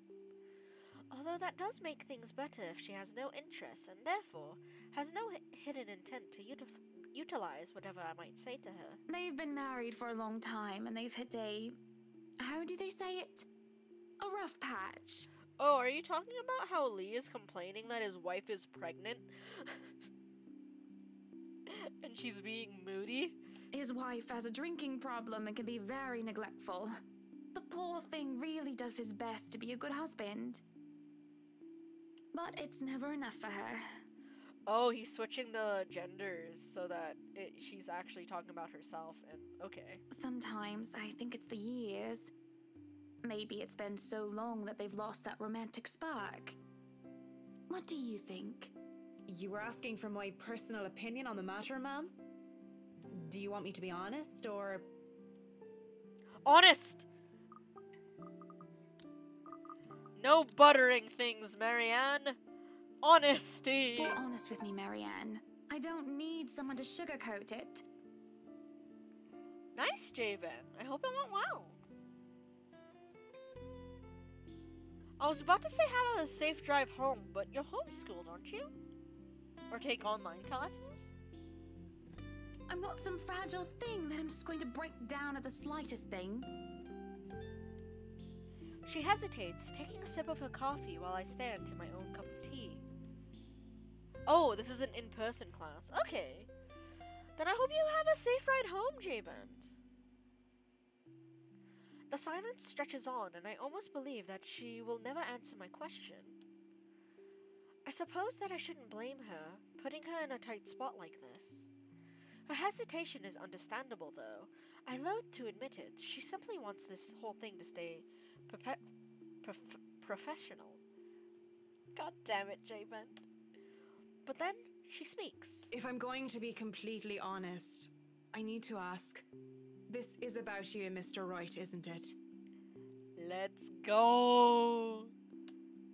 It's my turn to hesitate now. I really didn't expect such a straightforward question. And to get to the heart of the matter, I suppose I'm not as clever as I'd like to think. Or is it really that bad that an outsider can see our little marital problems? English is hard. Surely we aren't that obvious, are we? I've put up the act of a perfect couple for years, although it hadn't always been an act. Marianne is just more keen than the average person, of course. It is a necessity to her career, and she's been working so closely with us. Yes, that's it. Suppose it is. What would you tell me? Then, I tell you it's none of my business. I tell you that I don't want to meddle. But if the troubled husband with the neglectful wife asked me for my honest opinion, I'd say that he shouldn't base his happiness and his self-worth on someone else. Aww. Someone who won't even give him the time of the day. Maybe he should try being independent for a while. See what it's like when he isn't trying to please someone else and doing things for himself. Everyone's supposed to be their own man or woman, right? A bit of breathing room never hurt anyone. That's just my 2 pence worth, of course. So you're saying they should divorce? Heck yeah, J-Ben! Nothing as drastic as that. If they're afraid that it might lead to just that, then maybe that is what's meant to happen in the first place. We shouldn't let our fear control our lives. But it's just a short hiatus is all. Or, couples therapy? Look, I'm really not the best person to ask about relationships, so grain of salt and all that. She trails off, having said her piece, and leaves nothing but the smell of coffee and Earl Grey between us. This is a calm despite the nature of what has just been discussed. Give Luke the mansion to smooth things over while you leave. Well, it is his gift.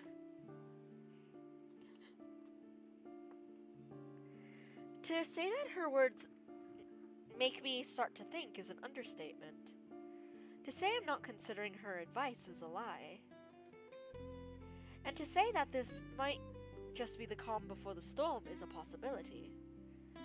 Others have had shorter marriages, yes, but plenty have celebrated long and happy ones as well. My own parents celebrated their choral anniversary before they passed away. But 7 years? 7 years isn't a whole lot in the grand scheme of things. It isn't a whole lot of time to see what and where our relationship can bring us. But at the same time, 7 years, Well, it hasn't been entirely made up of unhappy years, has it?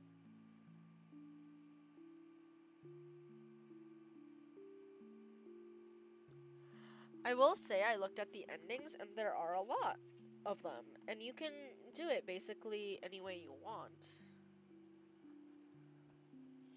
Yeah, you can basically kill the whole... You can basically have everyone die from my understanding of this.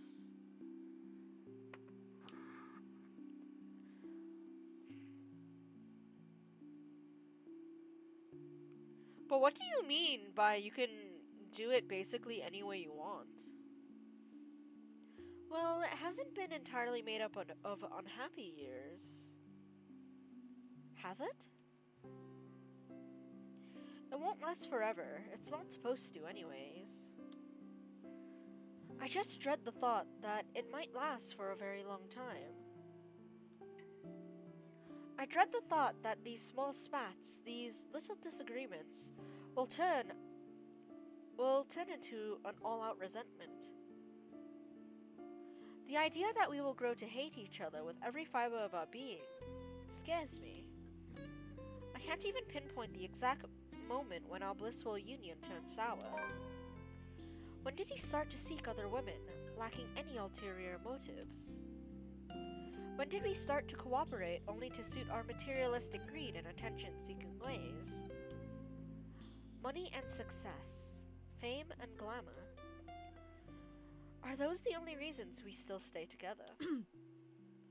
There is a cough before Marianne clears her throat, and I must have been quiet for so long, and I move to apologize when she stands up.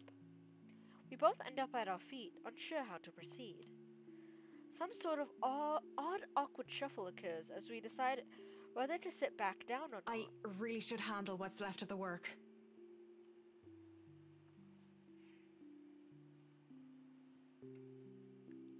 You won't be attending the party? Oh, you really must, Marianne. I'll try to stay and chat. Maybe grab a few bites and a drink, but I can't be around for the entirety of the event. My apologies. Busy, busy, busy. You must stay a while. I'd love for you to meet some of my friends, and they're ever so excited to meet you. You need to say hello to the Lees, at least.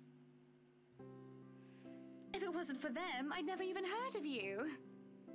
We'll see. So, if I can be excused? Certainly. You'll have to excuse me as well. I must attend to the party before any early birds arrive. Because, believe me, they will throw a fuss if things aren't ready, even when they're not supposed to be here until an hour later. The scene outside the parlor is a great organized mess. Aside from our own household help, we hired the service of a temp agency which provides staff for Wright Enterprise in the hospitality sector. Even our very skilled staff cannot undertake a party of this size on their own.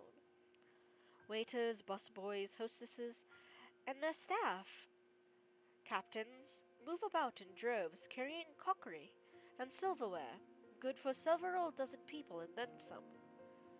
Chefs and bartenders tail after Johans, looking little like scared little children as he escorts them through the kitchen and into the wine cellar. But Javen, what's with you and spoilers, man? It hurts. To pursue the stocks, to select what can be served at the party and what can be used for cooking. Schnell! We have a lot to do, and I believe we did not hire snails. Snails are for the dishes. Did he just threaten to cook them?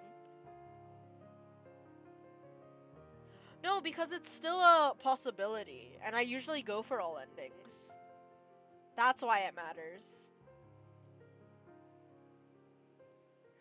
A string quartet readies to play for the evening, turning their instruments as they fill the air with idle chatter. Yes, I know 13.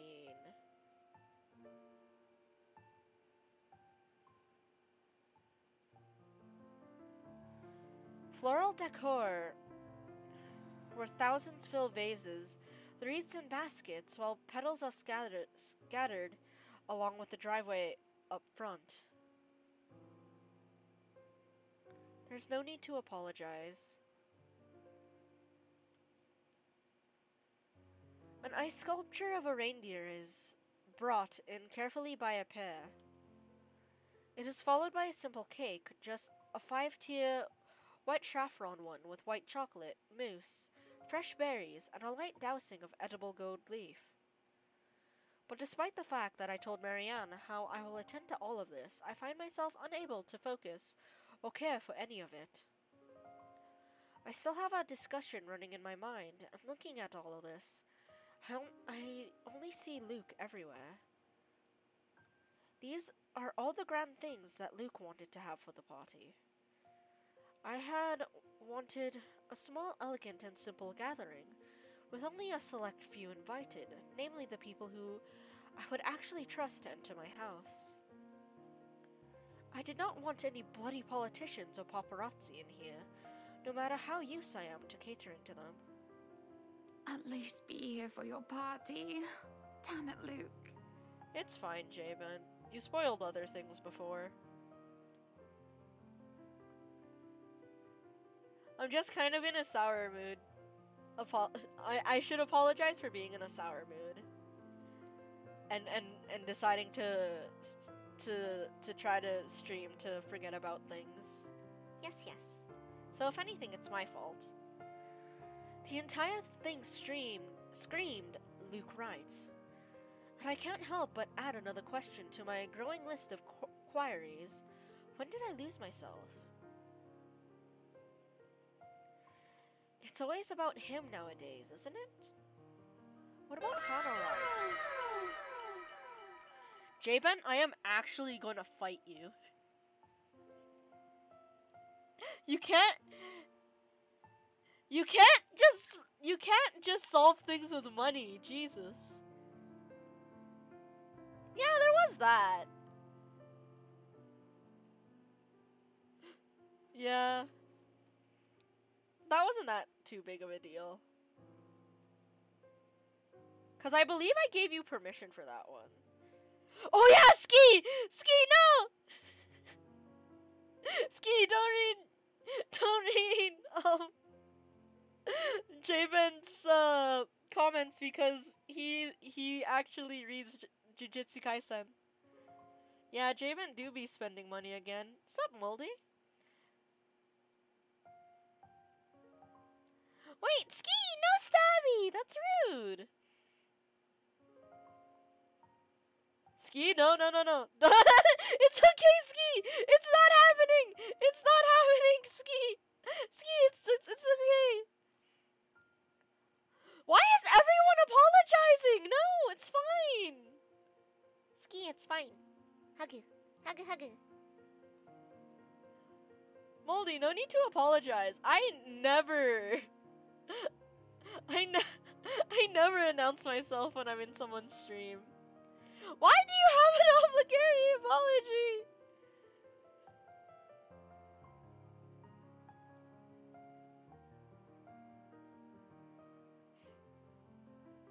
I'm so confused. What about Hannah Evans? I used to be my own woman who made her own name, her own career, and her own decisions. Ah. Wait, what's the point of doing that, Jabin? Sure, I was already the social butterfly that I still am today, but it wasn't all empty. Shallow gossip and sitting pretty.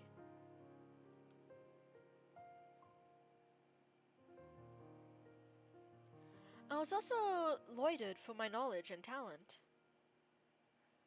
Finance manager wasn't just handed to me, just because my father owned the company. I had insisted that I start at the bottom so that I could work my way to the top and prove myself. And I did. I worked numbers, managed budgets, money and accounts, analyzing the competition and market trends. Yeah, I did. There was the calculation of financial risk, cost reduction opportunities, auditor liaison and public rel- relations supervision of staff and... Yeah, that's it, J-Ben. That's it. Well, I generally had a few slew of responsibilities. Admittedly, I was already quite the attention seeker, even back then, having dedicated most of my youth craving my parents' approval.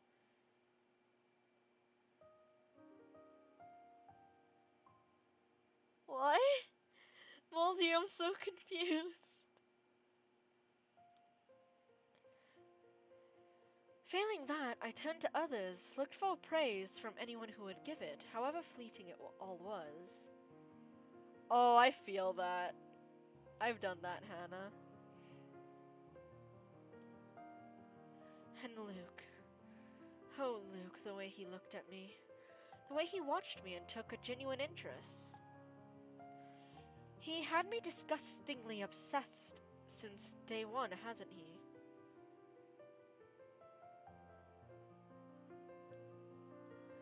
He saw me for me, Hannah Evans, with both my faults and my achievements. The man didn't treat me like some damsel in distress or some prize to be won. I remember the nights before we were married, where we talked about everything and anything. From big things like business, society, and philosophy, to little things such as what we asked for breakfast or whether we liked cats or dogs more.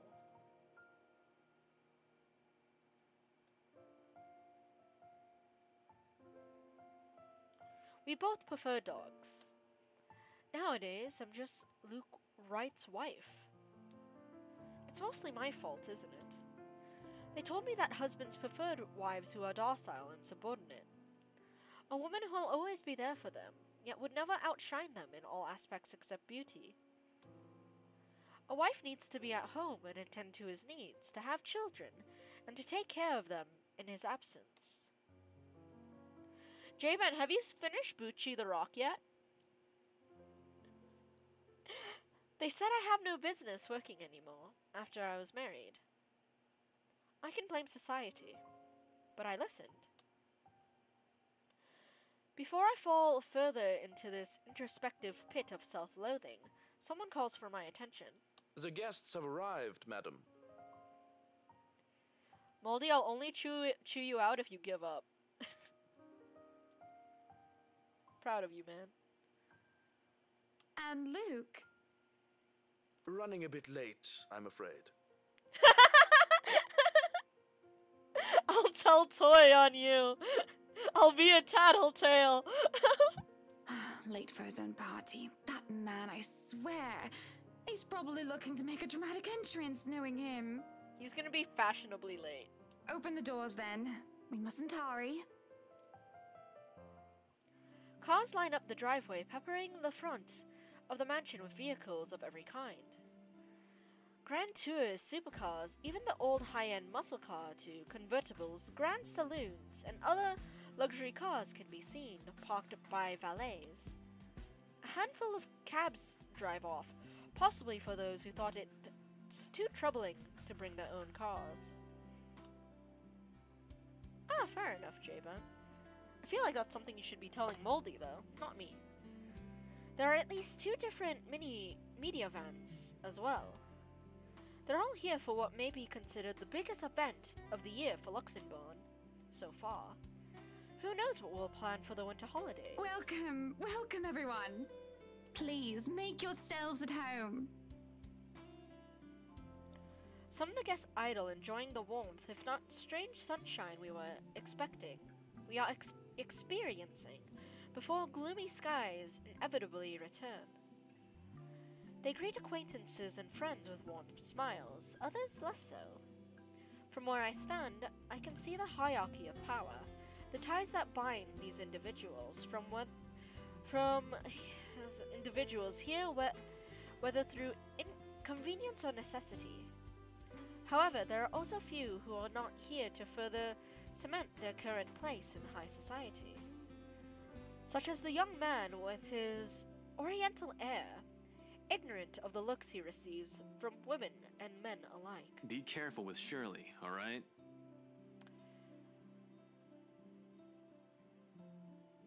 Yeah, I know, but I asked for Moldy's sake. Good luck with Japanese, Moldy. Oh, that rose-haired woman talking on her phone, while she looks unsure of why she's here exactly. Yes, I'm at the party already, Mom. Okay, understand why Ash could be here, because he works for he works under Lee. But Rebecca? Unless she's Ash's plus one, I don't understand why she's here. Love you, Moldy. Take care. Yes, I'll say hi to her if I can. Who's her? I see Zachary, the photographer, as well. He talks to a few others of the media crew with an air of familiarity. I was just here a few days ago, yeah. And the inside is huge, but the staff are pretty helpful if you get lost. And then there are people like the chief inspector. Icky man. Stinky. People who I can never be too sure about. People who stand on the border between being suspicious and being trustworthy. Thank you for the invite, Anna. Husband still missing, I see. Oh, your eyes. I should be saying the same of your darling Rochelle, Lee. The doctors again? She told me she'll just be in the gardens. Bet she's lying and that she's somewhere around mingling, gossiping with the other ladies. She's pregnant! Calm down! It's no offense, but that seems to be all you ladies do at these parties. It's called conversation! And aren't you gossiping right now? Oh, yep. Yes, well, what about Luke? Should we file a missing persons report now, or do you want to wait 24 hours? Why are you speaking like that? He's around. You know, I can tell if someone's bluffing. Don't tell me, let me guess. He's finally drunken himself to death and not wanting a scandal, you've hidden his body. I was wanting to give this housewarming gift to him personally, too. It's a plate that holds a wine glass so he can stop killing himself with liquid lunches. Looks like it's too late for that. Nothing like that. Besides, this is a hardly polite conversation. Oh, relax. I'm just trying to be cheeky to lighten the mood. It's not like I want Luke dead. Did you just put a death flag on him? The man doesn't serve dodgy plonk like the others when I visit, and he pays his respects well enough. Oh no, do I have to try hard in Luke's route not to get him killed because he's just gonna do stupid things? I could use a glass of wine or 3, actually. Rochelle's been in a horrid mood. Threw her stilettos at me the other day and almost took an eye out. She's wearing stilettos while pregnant? Is she okay? Not sure if this is how it usually goes, but I blame the pregnancy. I wouldn't know, would I? Still no plans for a baby? Well, I guess that's for the best. If it's this bad now, I can't even imagine how bad it'll be when that little baby bump becomes huge. Have I mentioned how I don't trust him no matter how hard I try to do so? At least he brought a gift, I suppose. Why don't you just go inside and have some wine, Lee? Think I will, thanks. Greetings such as these carry on as the guests continue to trickle in. Whether we have a short conversation or merely shake hands and nod heads, I make sure to attend and welcome each of them. As the first hour passes by, the rest of the stragglers and I adjourn to the ballroom. Any latecomers will have the attention of the porter instead. I have other duties to attend to now. Hosting parties is always the same old song and dance, no matter how big or small it is. Make sure your guests are well fed, have good company, and have them generally enjoy themselves. So when my opening remarks are done, when the band has started to play, and the guests have started eating, I find myself wandering around aimlessly unless I am pulled aside. For a while, I stay with a small group and entertain them before excusing myself. And when they're not anyone, and they're not anymore watching me, I end up watching them. When they don't listen, I do. A local banker is having trouble with his daughter. He wishes to marry her off, but she wants nothing more but to make music. One of our hotel managers worry about stolen belongings of one of the patrons, and a failing in security which should be brought up to higher authority soon. Welcome home, J-Ben. I'm glad you got home safe. Omer, well, his cat died. Then there's that rose-haired woman once again. It's hard not to notice her with her distinctive looks. She also lacks the grace that the other ladies have, though that does not make her any less beautiful. Her stance and the air she exudes instead are strong, and they make her stand out, despite her casual attire. Many men have already given her attention, though each invitation to dance has been turned down. She has a crush on Ash, unfortunately. I approach intrigued, although it is no great mystery what occupies her own attention, when the glances she keeps sending towards the boy with oriental hair. She remains unaware, though, even as I stand behind her, pretending that I am there for a drink. You would catch his eye a lot better if you wore nicer clothes, don't you think? Didn't realize the housewarming was going to be this fancy. I would have gone with a nice dress if I knew. She's cute when she blushes. Oh, you're fine, dearie. It's only really the parvenus, those who climb, that come to these parties all dolled up. No, this time I can see why Hannah's saying it. Especially like when you compare her to everyone else. J-Ben, she's in the mansion! This is not a yay moment! Quite the black-haired beauty, isn't he? The boy comes over, but I do nothing to speak any softer. He merely passes by, and it is a wonder he doesn't hear what I say. Who, Ash? You know, you really shouldn't have turned down his offers. But they haven't seen the letter! If I wasn't married, I'd happily go dancing with those young men. But you said a name. Ash. That's the exquisite lad you've been looking at all this time. Is she playing matchmaker? I don't know him, and I'm the one hosting this party. That must mean you know each other. Is he your boyfriend then? Because that would explain those rejections. In all my life, I have never seen a face grow red so fast. The shade of her hair did not help as well. This is the most pink I've seen on a person, really. What? No, that's ridiculous. He isn't my boyfriend. Such a violent reaction. A simple no would have sufficed. It is touchy. Many here would be happy to hear it. And I haven't been looking at him.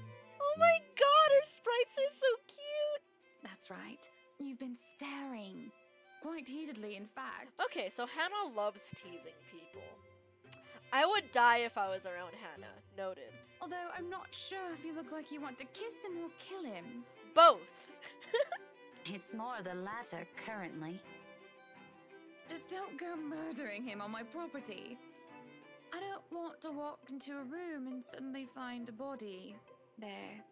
Hannah, you're making it sound like you've done that before. I waver as I feel the burning of someone's stares.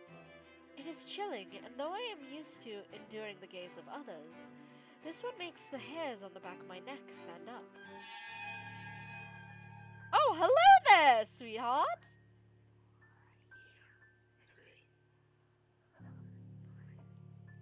It is chilling, and though I am used to enduring the gaze of others, this one makes the hairs on the back of my neck stand up. My attention is pulled from the girl and I see a woman staring. Dark-haired and dirty, she looks more like a beggar than a guest, and I have half of my mind to call security at her when her mouth breaks out into a grin. All I hear is her laughing, taunting. Her stare makes my blood run cold. She looks at me like I'm nothing but a pig to a slaughter for her amusement. 13, thank you for the sunshine. It feels brighter in here already. It makes my hand shake and I nearly drop my drink. But then, in a blink, she's gone and the buzz of the party returns. Oh, I just realized how that's gonna be complicated. How Picture of Doggo is gonna be a bit complicated. With the sprites. That's not a doggo, that's the house hippo! I need to rename this. I will accept house hippo. The North American house hippo is fun. No. No house hippo. Just doggo. Cause I don't know where to put Lucky and chat where you guys will not disturb anything in this.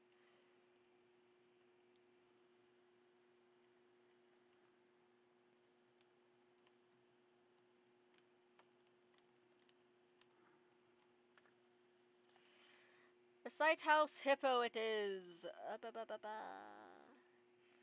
It's nighttime in a kitchen just like yours. I need to get the picture out. Hang on. It's nighttime in a kitchen just like yours. All is quiet. Or is it? The North American house hippo is found throughout Canada and the eastern United States. House hippos are very timid creatures and are rarely seen, but will defend their territory if provoked.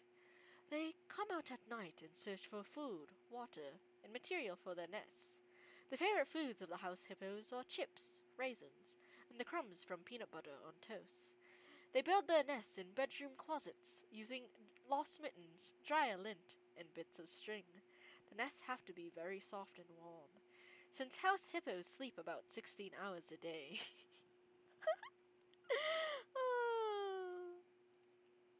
I love house hippo. This is the content I'm here for. Damn. No, there is no redeem a picture of the house hippo. Just watch the commercial, please. But then, in a blink, she's gone, and the buzz of the party returns. I'll keep that in mind, but... Are you alright? Yes, sorry. I just thought I saw something strange. It must be the trick of the light. Apologies, 13. Anyway, on a right, as you must already know. Why, Javen? I don't want to get sued by the Canadian government. Rebecca Gales. Gales. The name is familiar, like a fond memory. I recall a kind lady, a private tutor who treated me like her own daughter when I was young. She'd even bring me food when there was no need to do so. Usually stovies, which I honestly hadn't been too keen about, though I ate them nonetheless because she brought them for me. Oh, the professor! And your little Becky! Oh my god, that's so cute! My parents couldn't make it since they're in Scotland right now. And Mom says hi, by the way. Oh, that's whom you're supposed to say hello to. Okay. But yeah, that's me. Little Becky. We met once before. Yes, oh, I remember you! You were the cutest little thing with glasses! And when we met, you were having boy troubles with this lad called something with an A. Oh my god, this crush has been going ever since childhood. Oh no! What was it again? Aaron, Alan, Adele, Albert, Alexander, Andrew? The more I list off names, the more red and more quiet Becky gets. She starts to look a bit miserable as her body language shows discomfort and stiffness. Perhaps I triggered a horrid childhood memory. And he has eyes on the new girl in the friend group! Oh no! Surely I hadn't been mean when she visited with her mother. I don't quite remember all of it. Ashton! Ash! Uh-oh. Uh-oh. Ow! Ow, it hurts! That man is that boy! The same one. Uh-oh, Hannah? Hannah, stop it. Oh, goodness me, after all these years! Hannah? I can see why, though. He's quite dashing. Now you're giving auntie-vibes, Hannah? You don't really need to announce it to everyone with an earshot, you know? Keep it down. I'm so sorry, but it really is cute. It's cute, but because of the context we have, it hurts. And a tad bit sad. This is a nice party, Miss Wright. It is sad. Oh no. Wait, has Ash been clueless this entire time? Oh no. Please tell me he isn't. He's a detective. Please. Please, Hannah is fine. We're friends of a sort, aren't we?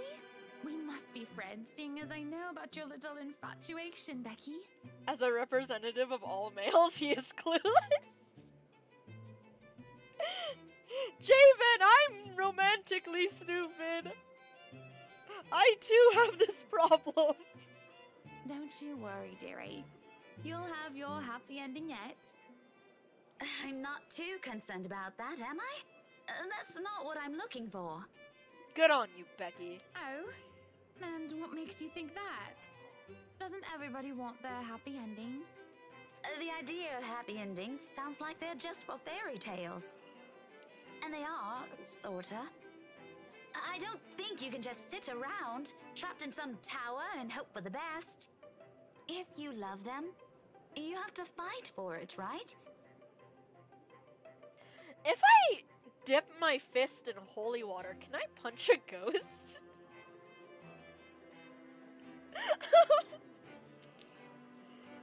You underestimate our power to misinterpret literally anything. You underestimate my power of brushing things off as being friendly or being kind. You're not just going to sit there and hope that everything will just fix itself on its own. Like everything, you have to work at it. Or like, seeing it as them teasing you or just lying to you straight up because they have an ulterior motive. This reminds me of a meme. But what do I know? There is a grimace, although she starts to relax around my presence. How long has it been since we met as children? Certainly a long time. She was tiny back then, if I recall correctly. I'm sure the daughter of the two greatest professors I've ever known is smart enough to know what she's talking about. But have you told him how you feel? And it's been what? 20 years? 20 years of unrequited love! Oof! 17, actually. 17 years of unrequited love! But no, not yet. He can be a bit dense. Well, there's your answer, sweetheart. It's because you haven't said anything. I was hoping that maybe he'd notice on his own and... Sweetie, it's been 17 years. I don't think he's gonna notice. Well, that won't do. Yes, big sister Hannah moment. Bring them together. What if you two become husband and wife? He's not to be dense when he's sworn himself to another person. Why, you might just as well consider leaving before the day's even begun. If that happens, I'll have to give him a good ear bashing, won't I? Whoever anyone ends up with, it's not going to be a perfect relationship anyway. That's true, but still, 17 years. There's going to be things you'll love and things you'll hate about the other person. We're just humans. It's funny. Here I am, trying to give you advice when you did the very same thing back then. Eh? I remember you giving me a makeover when we were still kids. And you were the first I told anyone about my crush. I do remember now that she mentions it. Did I give her that yellow summer dress, or the pink blouse and petticoat? She must have kept some of what I said in mind. It feels ridiculous remembering all of that years later, talking about boys and how they go crazy for pretty girls, as if it's some gospel every woman should adhere to. It was so easy to say such things then, with me not knowing any better. Though looking at her now, she must have kept some of what I said in mind. Perhaps I did say something good at the time, enough for her to take it to heart. But all that didn't matter in the moment, as I mulled over what she's just said in my head. What Becky told me is very different from what Marianne told me. There is no time to ponder over that, however, as a hush descends upon the once lively crowd. The music of strings and chatter slows to a grinding halt as the doors from the foyer opens.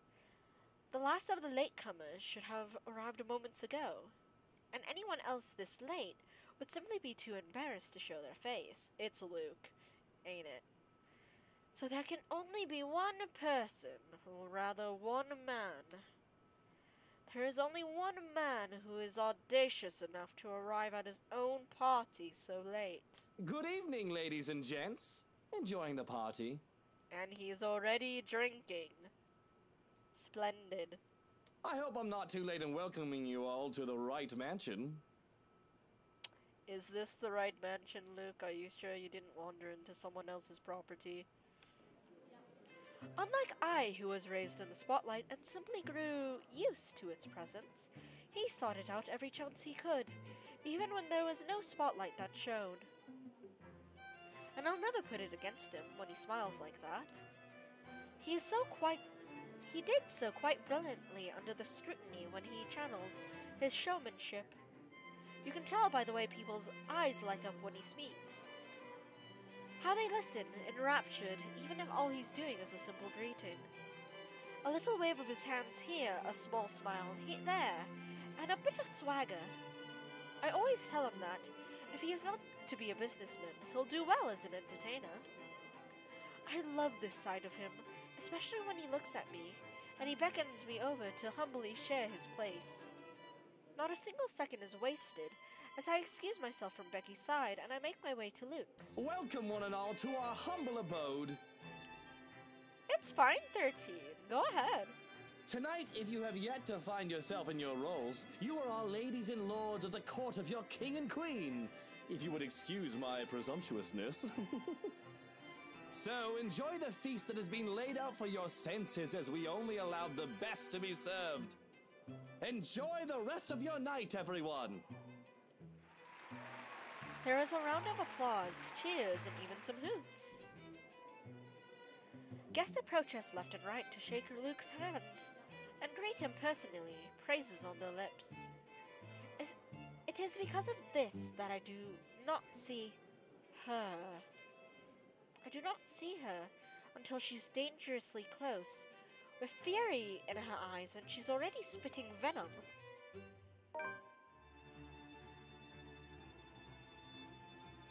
Eh? Wait, what? Johannes restrains her, taking care not to unnecessarily harm the pregnant woman. But that does little to deter her rage. The man has no choice but to let her go, lest an unborn child is hurt. This is Lee's wife, so the chief of police's wife. Although it might be too late for that, as I see an empty glass of wine in her hand. Yeah, this is Rochelle. How much has she ibbed in? Are you feeling ill, Rochelle? Perhaps you need to sit down and... No! Shut it, you munter! I ain't talking to you! I'm talking to this scumbag over here! That's Luke's baby, isn't it? You bloody bastard, standing there with your smarmy smile! She interrupts me, jabbing her finger in my direction, before she rounds on Luke. Even as whispers and murmurs break out among the guests, all I can focus is on the heat of the moment. Obviously intoxicated, judging by the smell of alcohol on her breath. Ma'am, you shouldn't be drinking while pregnant. I'm not ticked off about this little display of hers, at least not yet. No, it's just a theory. I don't know why else she would be mad at him. But I am absolutely pissed at the fact she'd endanger her own baby by drinking. There is a considerable amount of restraint and grace that I must exercise while I wait for her tantrum to subside. I keep patient, if tight, smile on my face. Luke's expression, on the other hand,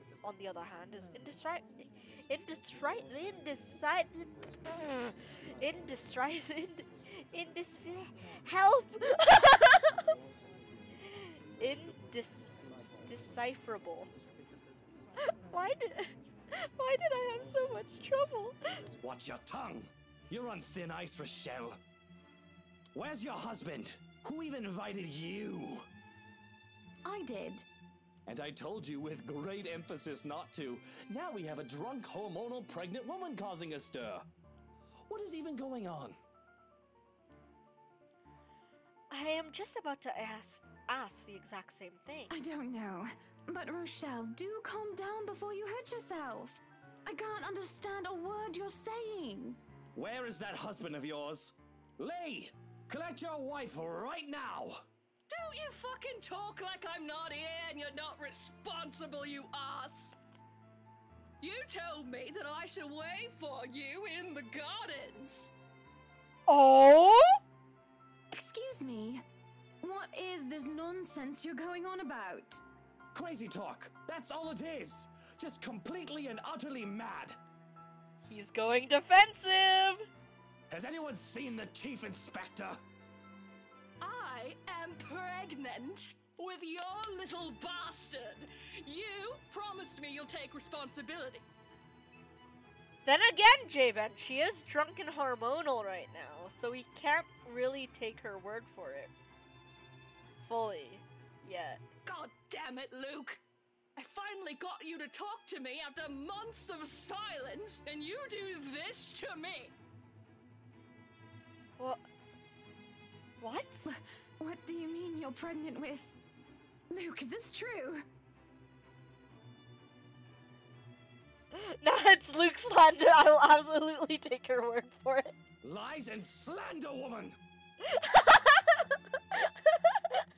Security!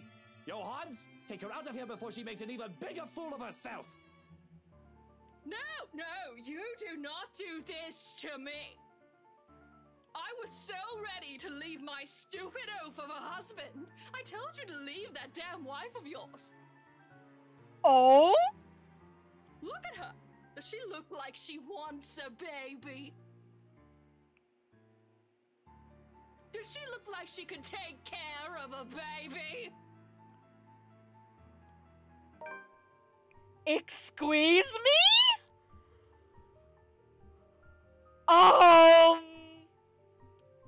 You know what? They should go together. They're both horrible people.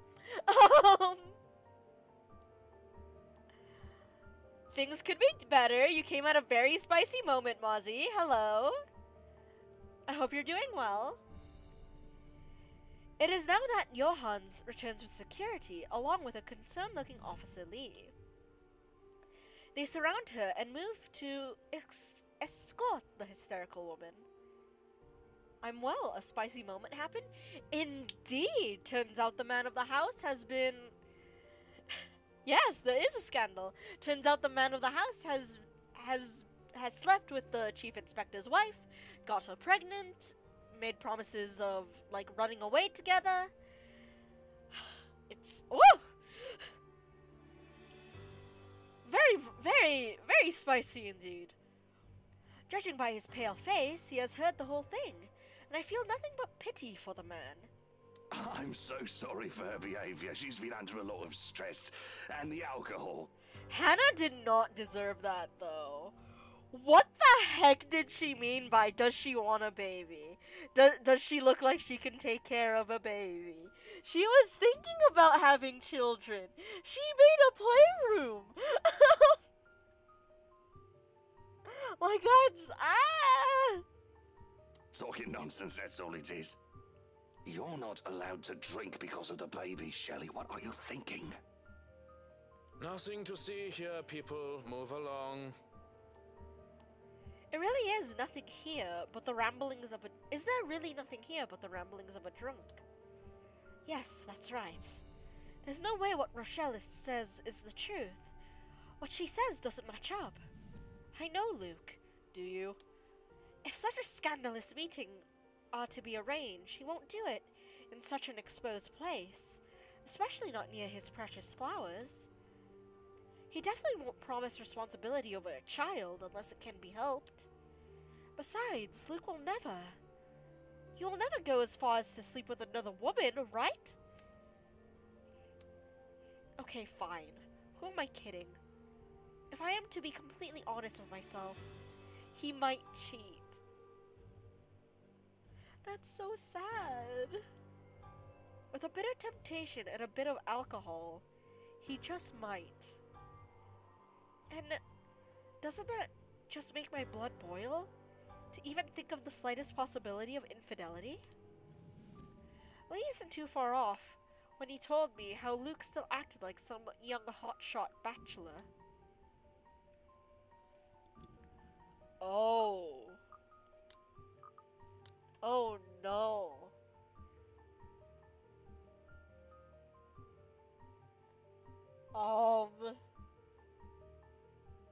Luke's gonna be pissed either way.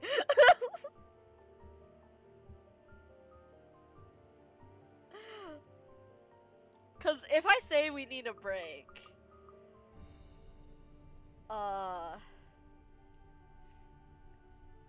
he's probably gonna let's be honest, he's gonna have a fucking hissy fit.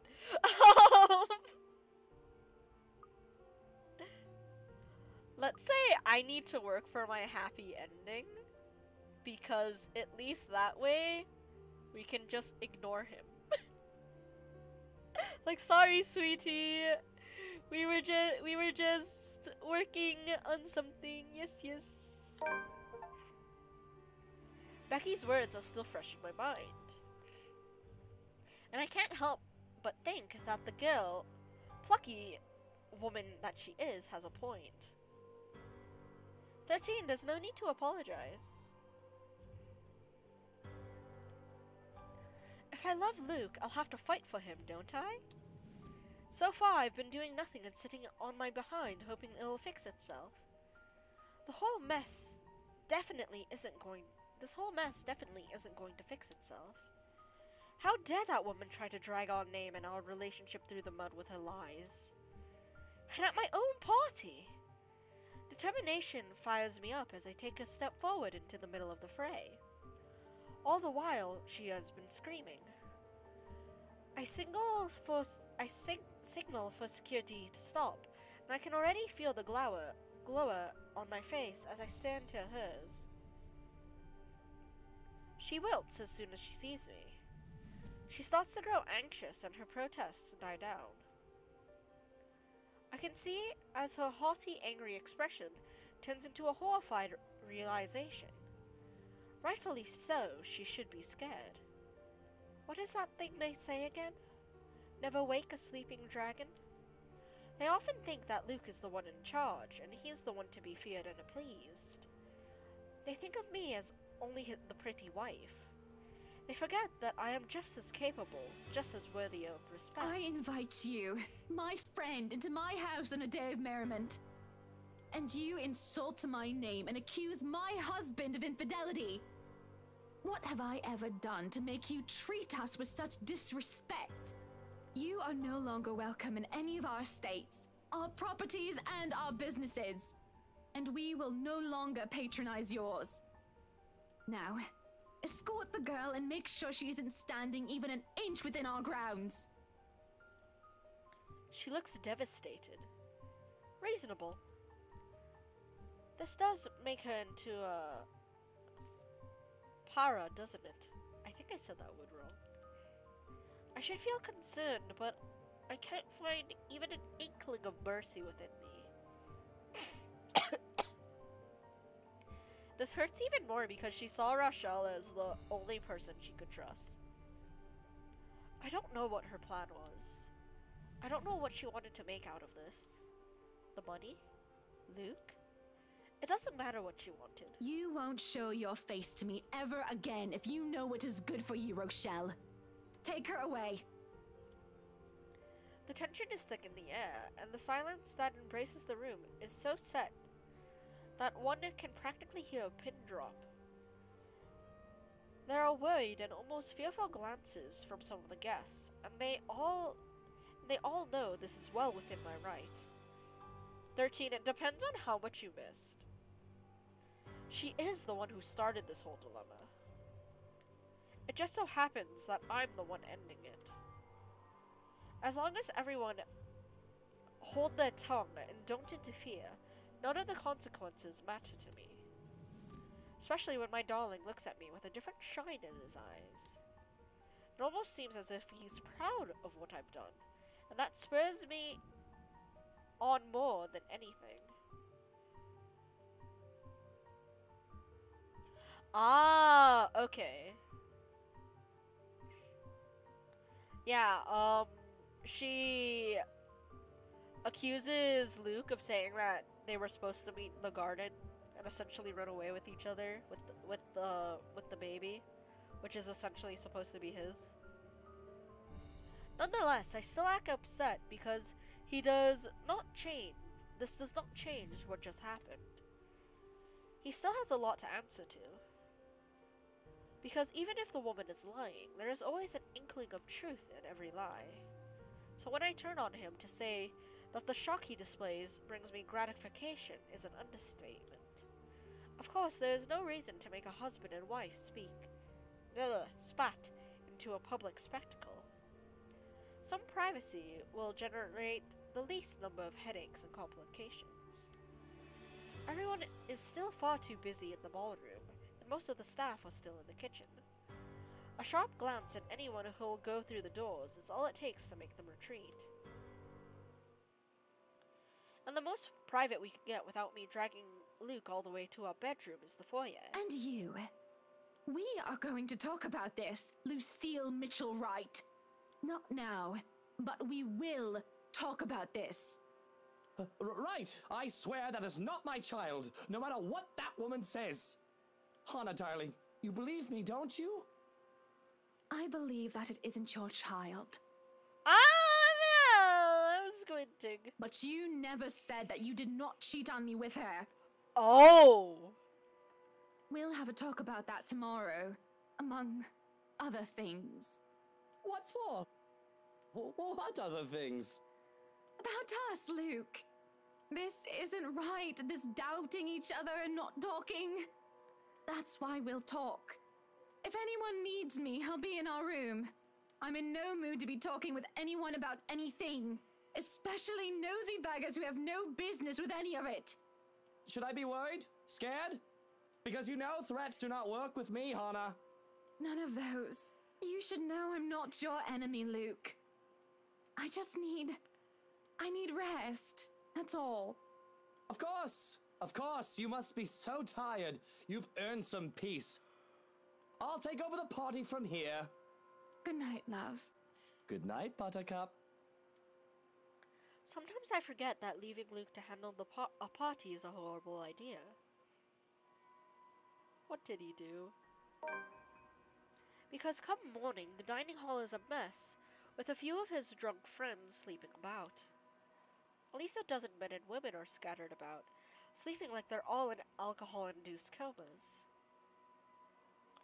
Even Officer Lee is there, sleeping off the effects and still clutching a bottle of a 1998 Jubela. No doubt Luke has served some of his stories in Judging by the faint burnt smell, they had set fire to the latter too. Nouvelle Bohemian. There's only so much I can tolerate. As we have Johans retrieve every single one and get them a cab. And they are everywhere. At the table, on it and underneath it, and some are even in the kitchen. Nap time is over, Kinder. Time to go. And oh dear, does this piss our valet, though he is a man of silent fury. Although it is a little treat to hear him utter curses in German from the other room. I imagine Luke will be amused as well, if it isn't his guests that are being thrown out. Instead, he's brooding in his seat, rolling a stalk of daffodil in between his fingers. He's energetic, and you aren't drunk. That, or you are getting better with handling your hangovers without your dog hairs. Should I be looking out the window to see if the sky has turned red and if pigs have started to fly? I am unfortunately completely sober, Hannah. Good on him! And how does it feel not being hungover? Still miserable. It'll get better. Or so they say. You wanted to talk about something? You know, for once, I wish you were hungover. Maybe this isn't the best time for this talk. No, please. I do not like loose ends. And this is a bloody ugly loose end. Then, first things first, I want you to be honest with me, just between the two of us. Without others to impress, without people listening in. Just you and me. Did you or did you not sleep with Rochelle Lee and got her pregnant? I didn't get her pregnant. But the thought of having a child with her? Can you just imagine it? Or rather, don't. I can already see it. It'll look like that ruddy pig boy from that Young Wizard book. I don't care about Once Upon a Time. What I'm asking is if you were with her the other night during my party. Him not showing up in most of the gatherings I've hosted in the past is nothing new, of course. The one I've held last week is no different. It's merely another thing I've gotten used to between us after things turned sour. But after Rochelle's outburst last night, I won't deny the feelings of disappointment. The betrayal. What's done is done, however, though at the very least, I still want to hear the truth from him. She made me meet with her the night of your party. But I swear, I only agreed to go so that I could tell her I wasn't having none of it. It isn't my baby. I don't even think it's Lee's. Poor bloke. I mean, I probably slept with her once.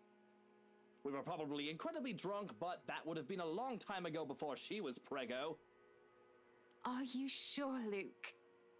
You're not making anything up or leaving anything out? Of course not. I swear it on my mother's grave. He swears it, he says, as he hands me the flower with such tenderness. And I believe him. Well, if that's all you wanted to talk about, you shouldn't have made me worry. For the sake of my sanity and for the sake of our marriage, I'll pretend that you never said any of that.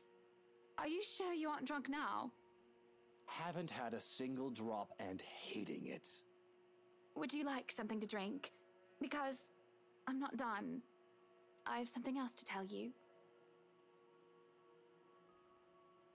I'm wondering why he has it in the first place. It's supposed to be in the garden, and they're in the dining room right now. No thanks, maybe I will after this little talk you wanted to have. I already told you, and you already said you believe me that the brat isn't my child. I already spilled that I might have had drunken sex with her once, and you wish to wipe that off your memory. So do we have anything else to talk about? Because have at it. I'm all ears. You're pretty miffed for someone who just admitted to his wife that he's cheated. And you're stalling. I can tell that incident has you shaken up. Well, no shit, Sherlock! So why don't you just spit it out and get this all over with? He did admit to possibly sleeping with her once. I'm pregnant. Hannah's pregnant! What? Come again? You heard me. You've got to be kidding, right? This must be some kind of joke. Are you taking the piss at me? Because, woman, I don't need a second fake pregnancy. Instead of answering, I stay silent and let the matter of fact sink into his head. His face heats up for a moment before he goes pale. He raises a hand in hopes of asking for a drink, but the morning staff are busy excavating the last of his inebriated companions. He doesn't even bother to bark out orders, as if he's lost his very voice. Actually, he looks like he's on the verge of hyperventilating. This is Hannah. Hannah, darling. I need some air. Do you need an inhaler? I can't tell. How long have you been?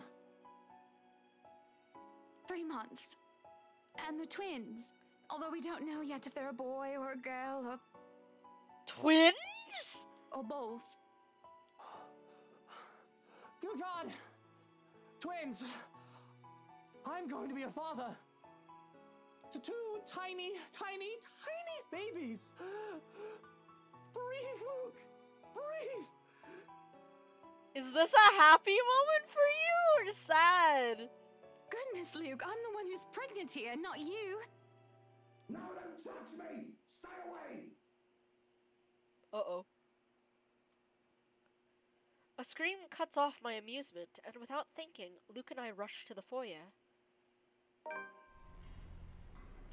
There stands a crazed-looking chief inspector, thrashing around as he tries to make it up the stairs, while Johannes holds him back. What is going on here? Und tschüss. All the Schweinehunde must leave, including you, Chef Inspector. This one is very problematic and will not leave. No, you can't make me leave. I need to stay here for her. I need to help her. Eh? Oh, Rochelle? She's probably already at home, dearie. Or she might have already gone and skipped town. Who knows? Oh, for the love of... There's no point talking logic in him. Lee, go home. You're drunk. Can't you hear her crying? Oh, he hears the ghosts. She was crying, just weeping and in so much pain last night. I couldn't help her, drunk, sobbing bastard that I am. But my help, she needs my help. Tell your fucking stupid lapdog to let go of me, Luke! Or I'm gonna knock him down and I'm gonna knock the 2 of you down too! Language! I've already dealt with your wife, so don't make me deal with you, Lee. Oh, I swear I'll... Hannah, enough.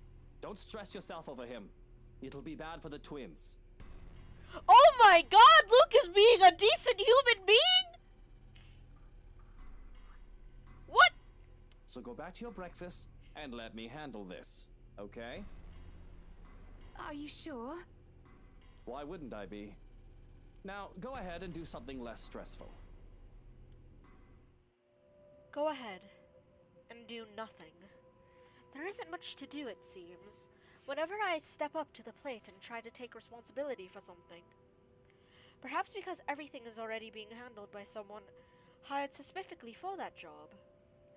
And while Johannes overseeing the staff and Luke handling everything else as a whole, that doesn't leave much for me. Fair, Javen. I can't even take the job of delegation because all it takes is a word to one of the senior staff and everything will be taken care of for me.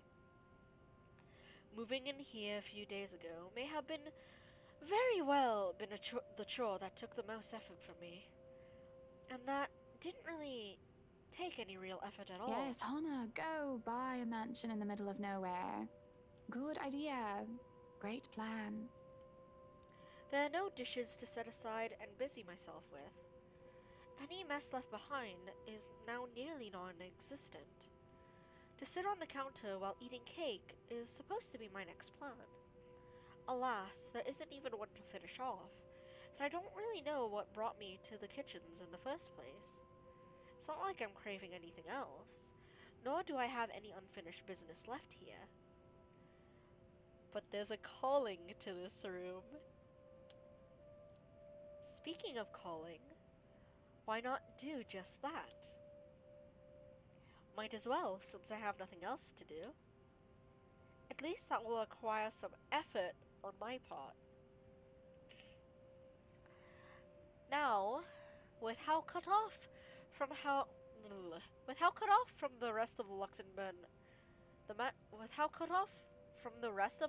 the mansion is, and with how long it has been abandoned before we moved in, having a landline is out of the question.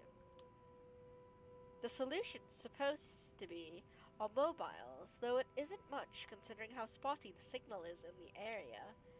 It'll take a bit of maneuvering to get even a single bar as it is. It takes a bit, as I said it would.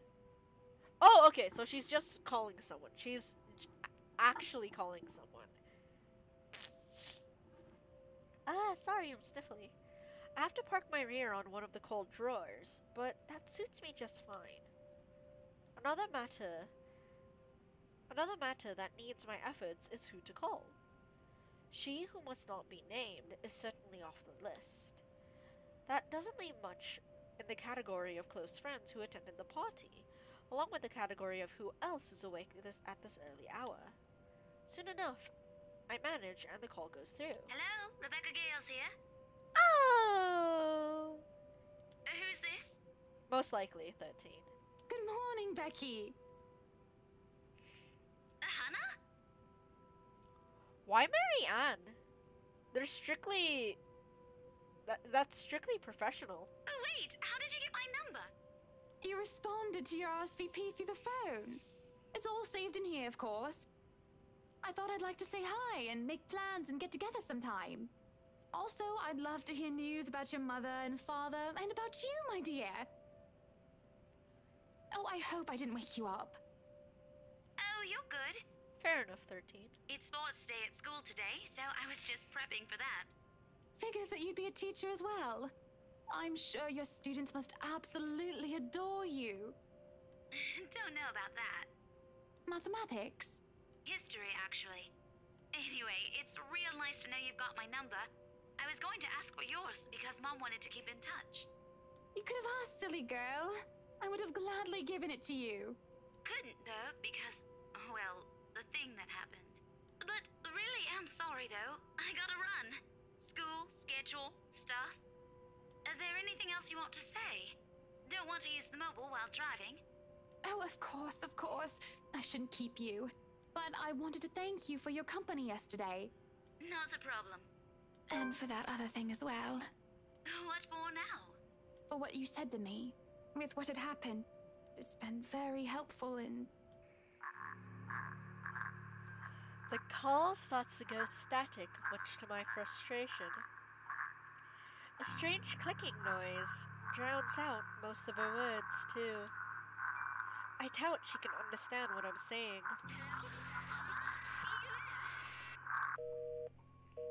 And the line completely dies. I can feel a headache coming along. It's just building up, starting from a light throbbing on one side of my head. The static is gone, and that helps a lot. But there is still that incessant, horrible clicking. Again, and again, and again. Which doesn't make sense. The mobile's turned off, isn't it? And if it isn't coming from the phone, then where? Looking about, I can't help but let my eyes be drawn to the hatch, leading it into the wine cellar once more. We're screwed. That's when the clicking stops. And I can hear that crying. That familiar crying from before. GG, Hannah. What happened the other day when I was told that nobody should have ever been down there? I tried to forget it because of how it unsettled me so. One can hardly do when I'm looking at the very thing I'm trying to forget. This ghost is gonna have a kill streak of 3 if she gets Hannah. Somebody is crying down there again. But if I leave it alone, it simply won't stop bothering me for the rest of the day. They might have forgotten to lock it with the party going on. This again? If somebody is pulling my leg, I will not be happy. True enough, all it takes is a bit of pull to open the hatch. As I look down to the cellar, a sense of easiness washes over me. It isn't just the sudden onset of vertigo and nausea, but also the darkness. It's suffocating. And as I look down, it feels as if it's looking back at me. I worry that something will suddenly pull me into the deep. The cries beneath, the shrieks that start echoing in my head, high and shrill, like the nails being dragged across a chalkboard. They're screaming, shouting at me, and I can feel her rage. Help me. She wants to drown me, drag me down and crush me to the very depths of darkness, until there is nothing left of me. The deep abyss waits for me, for my death. They're all calling for it. This is a nightmare. There's a rope around my neck, and I can feel the rest of me being torn apart. And they're still screaming. I'm screaming, though it is not my voice that escapes my lips. It claws through, climbing up and forcing its way up my throat like a putrid bile. I choke and gag, yet I scream and shriek all at the same time. And I'm me, but I'm not me. Wait, this is a quick time event! Wait! Ah! No! Please! Please! Be... Wait, wait, Did I live? Why did it give me a quick time event?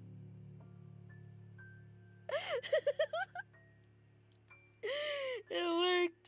Okay. It pushes me down to my knees before I'm prone and vulnerable on my stomach.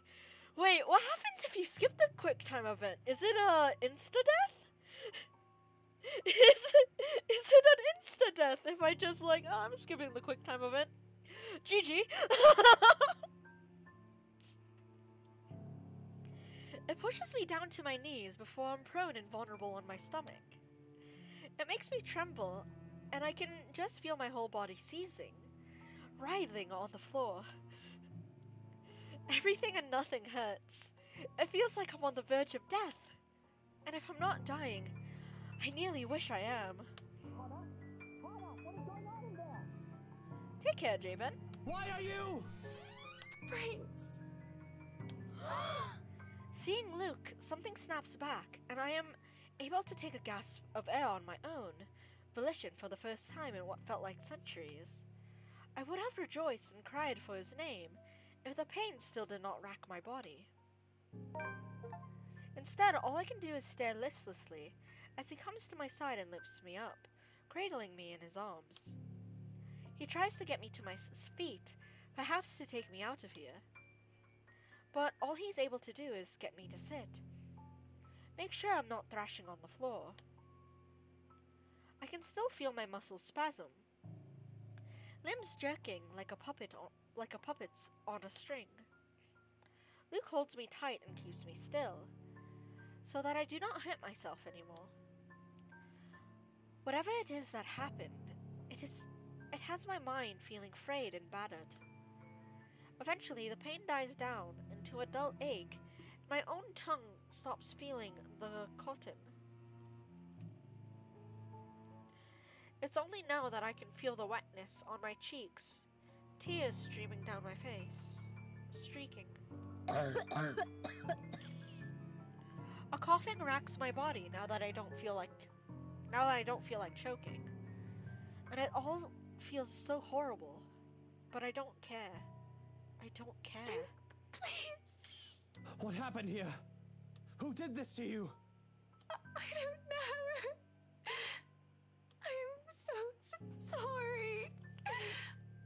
Shh, it's all right. You're safe now, Hana. You're safe now. So Luke does love her.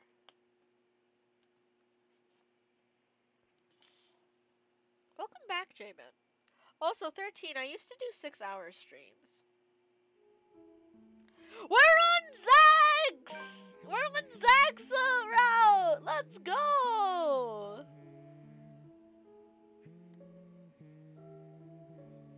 I mean, technically? Maybe. But yeah, I think I'm gonna end it here.